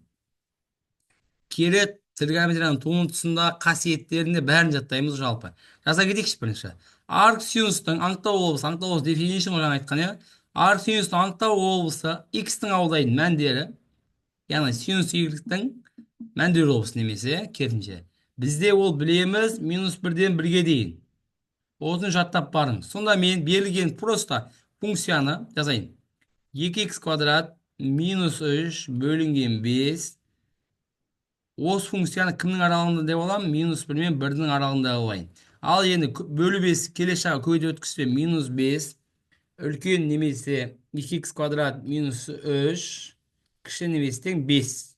Енді минус құтылу үшін екі жағынан плюс 3 қоспайын ба? Сонда неше болады бізде плюс 3 қоссақ? -2 ма? Минус 2 2х квадрат и 8. 2-ден құтылу үшін не істеймін? 2 жағынан 2-ге бөліп жіберемін ба? Жақсы. Сонда не болады? -1 х квадрат үлкен нешеден? 4-тен. Осыны шешсеңіз болды. Ал квадраттан құтылу үшін түбір астын алып берсең, сонда жауаптарың сіздерде қай нұсқа болады? В нұсқасы болып шығады. Қиын емес қой. Ал жақсы. Берілген функцияны анықтау таптық ал. Мынау 2025 1991 деген керек емес. Және 91 деген ОБТ-ны алған барым ғой, осы жылы. Наурыз тапсырып, иә. Жалпы осы балалар 1991 ыстық көрінеді екен маған. 19 информатиканы алған барым еще. Ал жалпы артық синус анықтау табу үшін жай ғана мынаны ғана аласыздар. Жақсы ма? Осыны ғана алыңыздар. Ал жақсы. Сұрақ бар ма айтпақшы? Сұрақ бойынша жаза кетіңіздер айтпақшы. Сұраққа жауап береміз. Я жалпы бір 6 есепте ғана қалды айтпақшы. 6 есепте ғана қалды. Видеоның соңына дейін көріңіз. Sureti дұрыс төртбұрыш призма берілген DVV үшбұрышының DGV үшбұрышының АЕш жазықтығына проекциясын ауданын тап дейді. Проекция көлеңке ғой сол, иә. Мысалы бізде мына адам болса, жазда оған көлеңке түссе, мынау оңай проекциясы, дұрыс па? Мынау көлбеу ұзындығы. Проекция мынау ғой жалпы. Ал енді қара, мен мына G нүктесін оған қарама қарсы Е нүктесіне көшірсем, и және де мынау G нүктесі деп қояйын, иә, проекциясы. Ал мынау дәл солай Б нүктесін А нүктесіне көшірсем, менде АД Е деген тік бұрышты үшбұрыш шықты. Кетеміз ба? Проекциясы. Сонда менде қарапайым тік бұрыш үшбұрыш, яғни төрт үшінші жартысы. Аудан қалай табамыз? 12 мен 8-ді көбейтіп 2 қатетін. 2 бөлмейміз ба? Сонда жауабы жай ғана 48. Бұл есеп аяқталды. Көзге қорқынышты көрінгенмен мына функцияның проекциясын көшірсеңіздер, сіздерге жеңіл болады екен. Сонда бізде ауданы, проекцияның ауданы болады 48 сантиметр квадрат. Ал жақсы. Берілген түзуге перпендикуляр болатындай етіп, осындай функцияның графигін жүргізген жанама теңдеуі дейді айтпақшы. Осындай қиыншылықтарға бар айтпақшы. Осыны алып кет талқылайық, міндетті түрде қарайтын есеп. Мән беріңіз балалар. Саған керекті ұбыттан грант ұбытының есебі жалпы. Ал кеттік. Алдымен екі түзу перпендикуляр болу үшін екі түзу жазайық. Y K1X қосылған B түзуімен екінші түзу Y тең K2X плюс B2, мұна B1 деп қойын, әртүрлі болуы мүмкін ғой, екі түзу перпендикуляр болу үшін 90 градус жасау үшін жалпы, коэффициенттерінің көбейтіндісі нешеге тең болу керек? Минус 1-ге тең болу керек. Екі вектор перпендикуляр, то есть екі түзу перпендикуляр болу үшін онда олардың коэффициенттері көбейтіндісі минус 1-ге тең болу керек. Енді қарап алыңыз. Мен алдымен мына берген функциядан y тауып алайын. Сонда қараңыздар, не болады бізде? X қосылған 15 тең y-ға и бөлеміз нешеге? Минус 6-ға. Сонда бізде К1-іміз нешеге болады? X-ті бөлесем, К1-іміз минус 6-тан 1-ге. Енді орнына апарып қоя ғой. Өйткені екінші түзудің бізге К2 мәні керек қой, жалпы. Осы мына берген функцияна бар. Минус 1. Сонда осы жерден К2-іміз нешеге тең болады? 6-ға. Ал кеттік, алтын тауып алдық. Сонда бізде А мен Б жауабы автомат түрде кетті ғой, қате болып тұр ғой жалпы. Өйткені бізге мына түзуін теңдеу керек қой жалпы. Ал енді қарап ал. Жанама теңдеуде туындының геометриялық қасиеті бойынша туындыны тең болады бұрыштық коэффициентке К-ға. Осыны жаттап алыңыз. Сонда бізде берген функцияның y тең kx плюс b нүкте жанайтын нүктені табу үшін x нөлевой табу үшін балалар. Онда мен берген функцияны туынды алып, мына fx-тан туынды алып балалар, теңестіремін берілген түзудің коэффициентіне. Сонда 5x квадраттың туындысы 10x азайтылған 4 тең болады 6-ға. Осы жерден x тең неше болады екен? 1 деген мәнді аласыздар. Берілген сонда бізде жанайтын нүктенің мәні x нөлевой тең 1-ге тең. Ал енді жанаманың жанабай тәсілі бойынша берілген функцияға мұндағы 1-ді апарып қойсаң, f1-ді апарып қойды неше шығады сіздерде? 2 шыға ма бізде? Онда қай функцияны 2 шығады? Әрине d функциясынан, дұрыс па? 2 шығады. Мына жақтан да y-дің мәні 2 емес па? Сонда осы екеуін теңестіре салсаңыздар, d деген жауапты ала саласыздар. Менің айтқым келген жабайы жол деген осы жалпы, жанама теңдеуге қатысты. Бұл есеп оңай шықты. Болмаса жаңа формула бойынша алдын сау жазып кеттік қой, сол формула бойынша да шаршаңыздар болады екен. Ал жақсы, мен келесек бөлшейін, түсінікті болса. Қайталап айтам. Екі түсті перпендикуляр болу үшін олардың коэффициенттерінің көбейтіндісі минус 1-ге тең болу керек.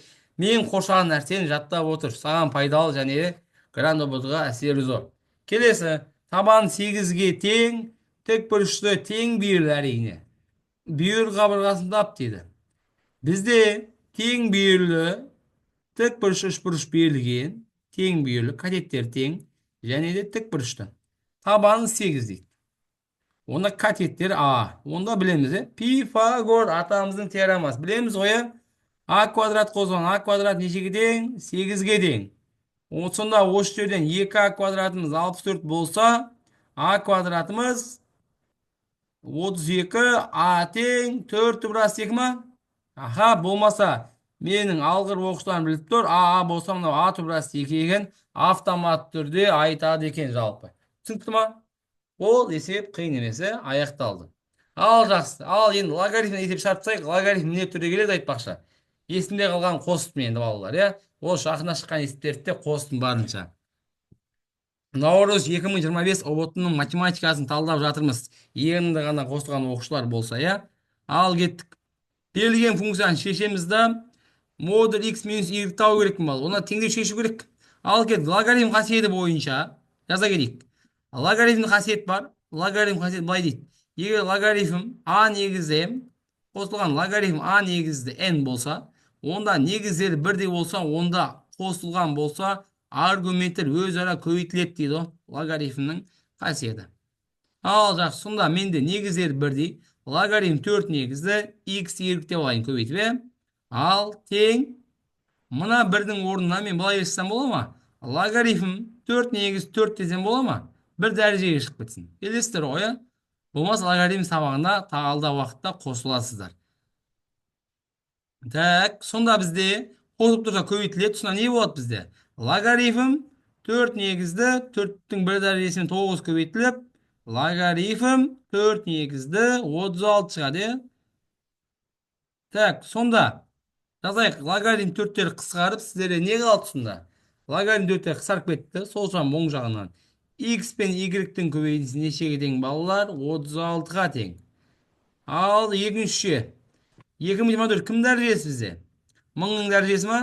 То есть 1000 несі тағы да? 2-ның 10 дәрежесі емес па? Так, астыққа жазамыз деп сіздерге түсінікті қалмасын. 2-ның 10 дәрежесі. Сонда 2-лер қысқарып, x қосылған y-дің мәні нешеге тең? 20-ға тең. Бөлу 2 көбейту болып барды. Қиын емес қой, Ал жақсы. Сонда осы жерден x табатын болсам, x тең 20 азайтылған y. Орнына апарып қоя салайық. 20y азайтылған y квадрат. Y-қа сразу көбейтіп алдым. Мен үздік оқушыларым, және де тырысып жатқан оқушылар қарап отырыңыздар. И және де минус 1-ге көбейтсем балалар, тең болады деген неге тең болады? Y квадрат минус 20y қосылған 36. Ал енді веттің термасын айтып жеріндер, көбейтіндісі 36, қосындысы 20. Қайсында? Екеуін көбейтетін 36, қоссаң 20. Қайсында болады бізде? 9 мен 4 келмейді, тағы да қандай? 12 мен 3 бар, жақсы, тағы да. Қандай мәндер бар? 18 бен 2. Ал әдемі. Көбейтсем 36, қоссам 20. 18-дің 2 шықты ма? Y мәндері жазайық сонда. Y1 тең 18, Y2 тең 2. Енді орнына апарып қоятын болсаң, мына жерге апарып қоятын болсаң, балалар. Не шығады сонда? X біріміз бізде 20 азайтылған 18, X біріміз 2 шығады. Ал X2-міз керінше 18. Енді сұрақ табасыңыз. Жауабы сонда балалар. Модуль ішінде 2 азайтылған 18 немесе 18 азайтылған 2 неше шығады? 16 деген жауап белгілейсіздер. Оппа, жауап болмай қалған енді бізде. Барлығымыз шығардық па? Неден қате кеттік? Так, 16 деген апелляция беретін есеп болып қалмауы бізде мынау. Тағы бір қарап кішкене. Мынау 36 дедік. X пен Y көбейтеміз.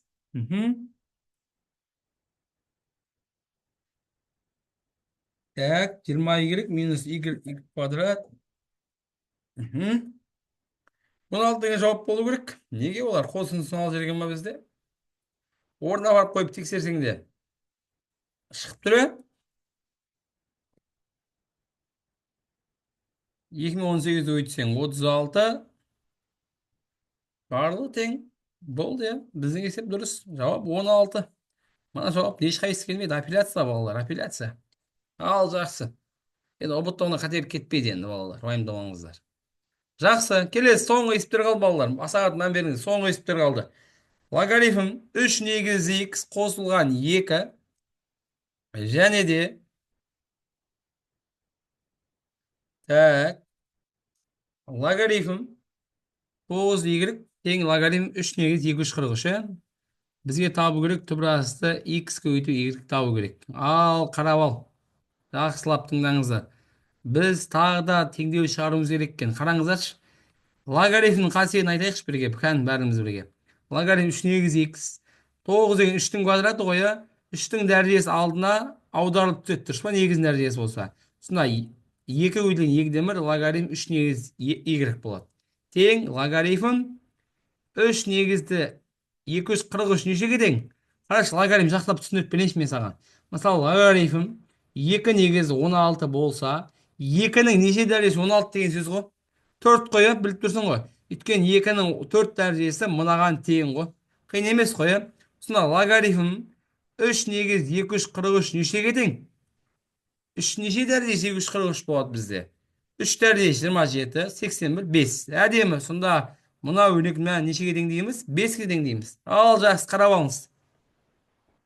Сонда 2 мен 2 қысқарып, қосылып тұрса көбейтіледі. Логарифм 3 негізді x көбейтілген y қаншаға тең? 5-ке тең.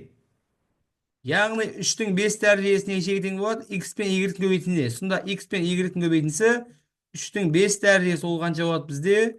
243. Ал азайтылып тұрса бөлінеді. Келтірістір ғой, жаза кетейік меға.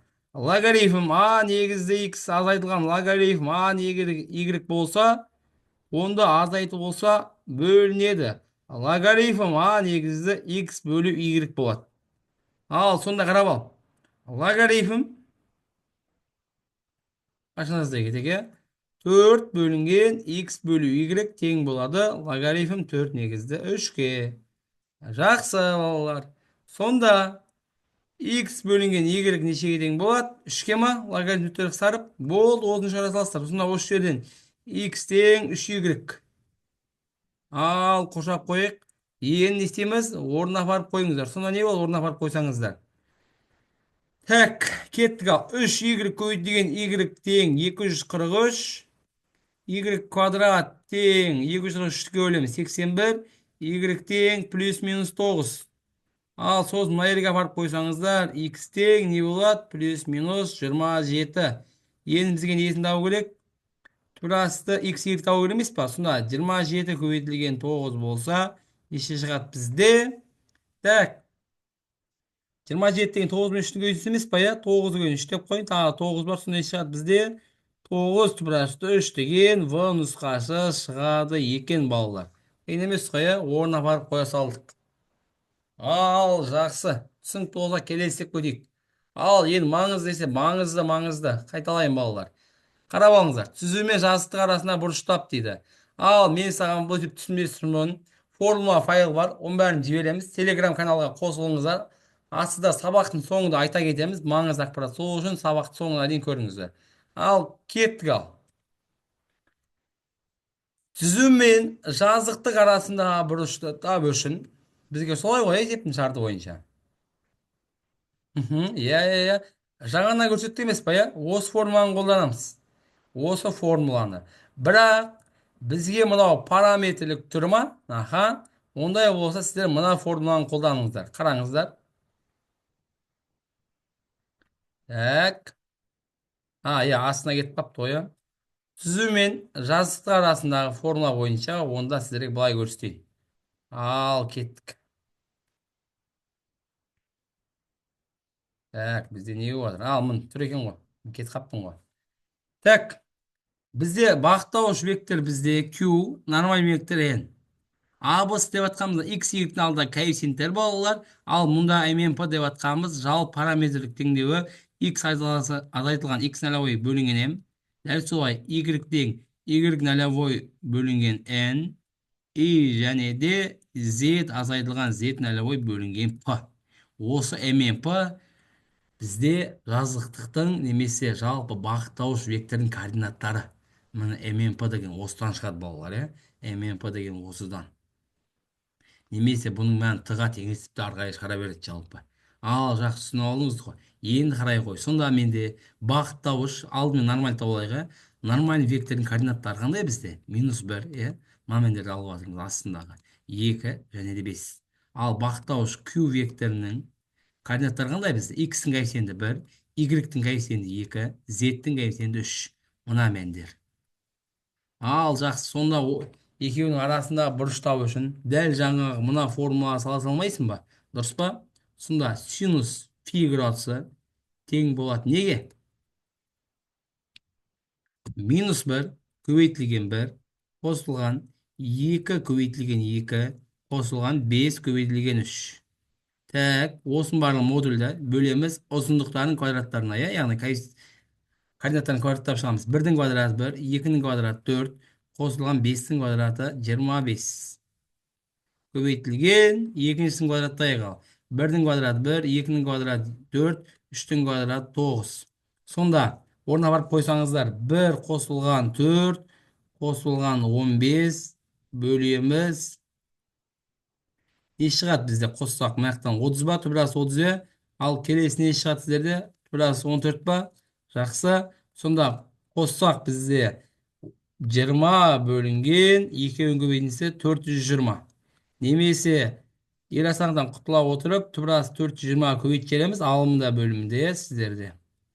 Сонда түбірасы 420 көбейтсем жауап болады синус фи градусы 20 көбейтілген 420 бөлінген 420. Екеуін қысқартсаңыздар балалар, 420 бөлінген 21 деген жауап тұрады. Соны белгілеп кетесіздер жалпы. Қиын емес қой жалпы. Жазықтық пен түсіп арасындағы есепке уже сіздер екінші есепті шығарып, сәл біршама болсын үйреніп қалдыңыздар. Ал жақсы, жазып алыңыздар. Бұл бізде жауабы. Есептің жауабы мынау тұр. Келесі есеп. Соңғы есеп қалды, балалар. Соңғы есеп қалды. Интеграл синус 4х көбейтілген косинус 2х. Енді бұның тәсілдері көп. Мен саған бір тәсілін көрсетейін қазір. Қарапайым ғана тәсіл. Егер x функция көп болса, ол лефитпен шығарылады әрине, u көбейтіп v деп. Біз енді қарапайым барлығына түсінікті синус альфа көбейту косинус беттен білесің ба? Осы формула салып, функцияны мен аражігіне ажыратып алайын да, аражігіне. Сонда қараңыздар, ол формула қандай еді бізде? Синус альфа көбейту косинус беттен формуласы. 2-ден 1, тік жақша шайын, үлкен жақша. Синус альфа азайтылған бетта қосылған синус альфа қосылған бетта. Балалар, формула қиын емес, бұны айтпаш, формула дәлдеуі бар, алда уақыт айтамыз. Сонда формула апарып қоятын болсам, интеграл 2-ден 1 тік жақша синус альфаның орнына 4х, беттің орнына 2х тұр. Сонда азайтсам бірінші 2х қосылған синус 6х. Келдестер ғой. Сонда енді берілген функция жеке-жеке туындап ала бермеймін ба? Алғаш функциясын тауып, берген бір тұра берсін. Синус алғаш функциясы қандай бізде? Минус косинус 2х. Бірақ мұнда 2х-тен туындалуы ұмытпа, ол бірақ алымына түседі. То есть алымына бөліне түседі. Бөлінген 2 ол. И дәл солай минус косинус 6х бөлінген 6. Үткені мұна 6х 6 болып тұр ғой, сол бөліміне 6-тан 1 болып түседі, түсінікті ма? 6-дан туындалса, мұна жаққа 6-тан 1 болып түседі. Алда уақытта практикалық курста біз терең есеп шығарамыз, осыған байланысты сол кезде толығырақ түсінікті болады деп ойлаймын енді. И қосылған бір коэффициент деп қойын, с деп қойын. Сонда бізде соңғы жауабымыз балалар. Көбейтсек минус косинус 2х бөлінген 4 и майнус косайн 2х бөлінген 12 деген жауапты белгілеп кетеді екенсіздер. Бұл бір түрі. Бұны айтпақшы туынды интеграл шығарсақ болады, болмаса липидтеп шығарсаңыздар болады. Бұны алда уақытта практикалық курс есеп шығарып үйреніп аласыздар. Бұл жай ғана менен қарапайым барлығына түсінікті бір жолы. Бүкіл оқыша шығарылады дәл осымен. Ал біз енді соңғы есепке кезек берейік. Сонымен нұсқа талдауымыз аяқтаймыз, Суретте көрсетілген қыры 4-ке тең А, Б, С, Д, Е, Ф, G, H кубы берілген F нүктесінен А, H, С жазықтығына дейін қашықтықтар дейді. Ал қарау, есеп күрделі ма? Мұны F нүктесін ұстап ал бірінші. И А мен H-ты қос. И кімді қосасындағыда С-ны қосса, о жазықтық көріп түсін ба? Осы жазықтық пен F нүктесі, яғни мына жазып қойын көкпен белебі, жазықтық пен нүкте арасындағы қашықтық керек қой, д керек қой саған жалпы, иә. Міне примерно осылай белгіледім жалпы. Ал енді кеттік ал. Бірінші саған формуланы көрсетейін, болма жазып бере салайын. Жалпы маған HC жазықтығының теңдеуі керек. Жазықтық теңдеуін білесің ғой, жаңа ғана көрсеттік. Жазықтық теңдеуін біліп тұрмыз біз. Жазықтық теңдеуі қандай еді бізде? Так, мына жерде тұр ғой, сіздер көрсетейік. Жазықтық теңдеуі AX нолевой плюс BX нолевой қосылған CZ нолевой тең 0 деп берілу керек.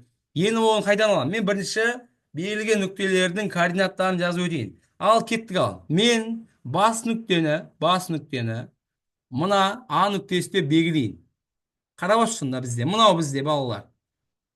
Абсцисса X, мынау ордината Y, ордината.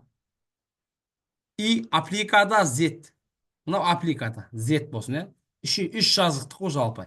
Енді қарап ал, 44 болса, онда бізде жазайық. Бастайық ал, кеттік. А нүктесінің координаттары бас нүкте болған соң 0-ден 0 болсын, иә. Ал келесі, енді маған үйрену үшін Б нүктесінің координатын айтшы. Тек қана кім бойынша жылжыған? X бойынша жылжыған. Демек, Б нүктесінің координаттары X бойынша 4, және де Y бойынша 0, Z бойынша 0. Ал жақсы. Енді С нүктесінің координатын айта қой. С нүктесі кім бойынша жылжыған? X бойынша және де Y бойынша. Келдеміз ба? Демек, С нүктесінің координаттары 4, Y бойынша 4, бірақ Z бойынша жылжымаған 0. Келдеміз ғой. Ал жақсы. Ал енді маған өзіңе керек H нүктесінің координатын айтшы. H нүктесі. Алдымен Д нүктесін айтайық, үйреніп алыңыздар ма? Д нүктесінің координатасы қандай болады бізде? Д нүктесінікі. Д нүктесі Y-тің бойында белгіленген. Дұрыс па? Демек, X осі бойынша жылжымаған, Y осі бойынша 4, и Z нүктесі бойынша тоже жылжымаған 0 деп алайын. Сонда Д нүктесі осы H нүктесінің төбесінде емес па, иә? Яғни бір-бірінің астында. Демек, H нүктесінің координаттары қандай болады бізде? X осі бойынша жылжымаған, Y өсі бойынша 4 сантиметр, ал дәл солай Z нүктесі бойынша жоғары көтерілген 4 деп алайын. Бұл бізге өзімізге керекті HC нүктесінің координаттарын тауып алдық. Енді берілген үш нүкте арқылы жазықтықтың теңдеуін атайық. Енді сіз бірінші курс болған кезде сіздерде не бар? Вышмат деген өтесіздер, сол кезде матрица өтесіздер енді. Ол 11 сыныптан бастап өтсеңіздер болады, өйткені универде сіздерге жеңілдірек болады. Ал енді бастайық. Жалпы матрица деген не? Үштік матрица, екілік матрица жалпы, иә? Енді сіздерге бір көрсетіп өтейін, сіздерге көздеріңіз үйренікті болсын. Мына жерде сіздерде матрицаның түрін көрсетемін қазір.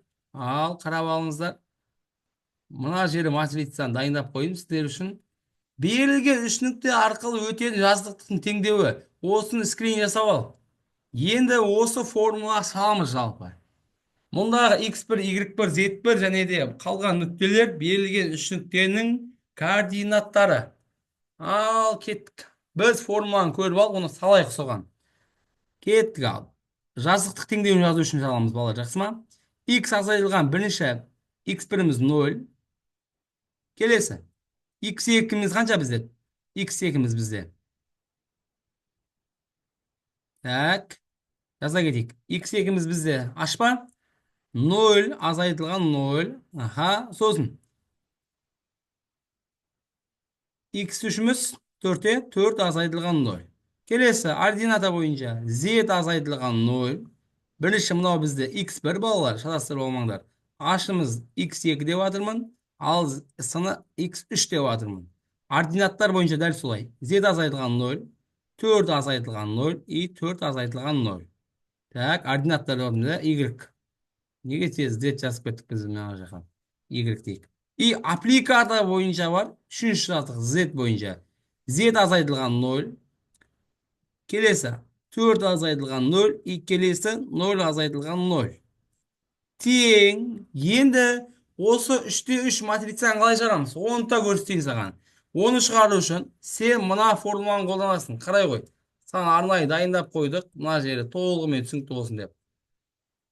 Берілген 3-тік матрицаны бұлай көбейтесіздер жалпы. 3 бұрыш атын білесіздер ғой, сол бойынша. Міне. Мынаны жақсылап скрин жасап ал, сен үшін арнайы дәу өтіп қойын. Ал осы үш бұрыштар әдісімен көбейтеміз. Бастайық па? Ал кеттік, қараңыздар. Сонда балалар, мен бірінші диагональ бойынша көбейтемін. Қиын емес, жаттап ал, оп оңай негізі, барлығын жаттап болады. Бір диагональ бойынша көбейт. Сонда нөлден нөл айтсам нөл болмай ма, жалпы жазып алайын ба, сіздерге ыңғайлы болсын деп жазып алайық. X-тен нөл атайсам x, нөл атайды нөл, мына жақта 4 шығады. Келесі, мына жақта y, мына жақта 4, мына жақта 4. Ал келесі, мына жақта z 4 0. Енді үш бұрыш бойынша көбейт. Бірінші диагональ бойынша көбейттік, 0 шыға ма? 0 қосылған. Енді қалған нүктелерге көбейтеміз. Мына нүкте, мына нүкте, мына нүктені көбейтейін. Келдесің ба? Аха. Келесі, қалған үш нүкте қалды ғой, соларды көбейтейін енді, қарап ал. Оны жасынмен біргелеп көрсетейін. Мына нүкте, мына нүкте, мына нүкте. Қиын емес қой, үш бұрыш көбейте бересің. Сонда олар көбейтсе неше болады бізде? 16y, жақсы, қосылған 0. Келесі, азайту, енді екінші диагональ көбейтейін. Екінші диагональ деген не балалар? Ол бізде керісінше көбейтеміз. Жаңа біз басынан бастадық қой, енді соңынан бастап диагональ бойынша жазамыз. Диагональ бойынша көбейтеміз. Ал кеттік, ал сонда көбейтсек 16z, жақсы. Енді мына үш бұрыш қарап ал. Мына үш бұрыш көбейтесің енді. Так, не болады ол бізде? 16x па? Жақсы. И қосылған 0.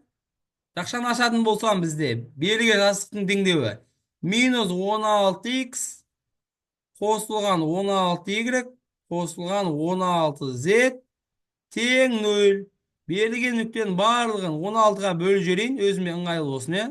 Сонда берілген А ашысы жазықтығының теңдеуі минус x плюс y плюс z тең 0. Жазықтық теңдеуін жазып алдық па? Жазып алдық. Енді жазықтық теңдеуіне байланысты осының нормаль векторының координаттарын жазайық. Ал кеттік. Сонда жазықтықтың нормаль векторының координаттары минус 1, 1, 1. Қиын емес қой. Так, барлығын дұрыс көбейттік па? Жақсы, дұрыс айтасыздар. Мына жақта z-дің дағмасы қандай болады бізде? Минус болады, е. Сонда z-дің координаттасы мына жақта минус 1 болу керек. Жақсы. Таңба өте қатты маңызды. Бір минустан қате кеттің ба? Есеп полный қайттан шығарасың ғой сен. Так, жақсы. Енді жаңа формула қоя саламыз. Өйткені бізде f нүктенің координатын жазбаппыз ғой, айтпақ. Жаза керек сонда. F нүктесінің координаттары қандай болады бізде? Қараңдар. B нүктесі бойынша көтерілген, міне, B нүктесі бойынша көтерілген, көріп тұрсың ба? Сонда F нүктесінің координаттары қандай болады бізде? Барлығы бойынша көтерілген ба? Ал жаза кетейік. Бізде F координатасы x бойынша 4, y бойынша жазылған ба? 0 болып тұр. Ал B нүктесі, Z нүктесі бойынша 4. Ал кеттік. Енді Q, яғни бағыттауыш вектордың координаттарын жаза кетейік. Ол бізде неше шықты? 4, 0, 0, жаза кетейік. Q-ның мәндері сіздерде 4, 0, 4. Бұл соңында осыны шығарасыздар. Берілген мына екеуін шығарасыздар. Формулаға салып арнайы.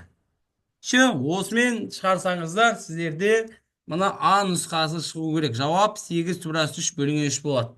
Жауап түсінікті ма?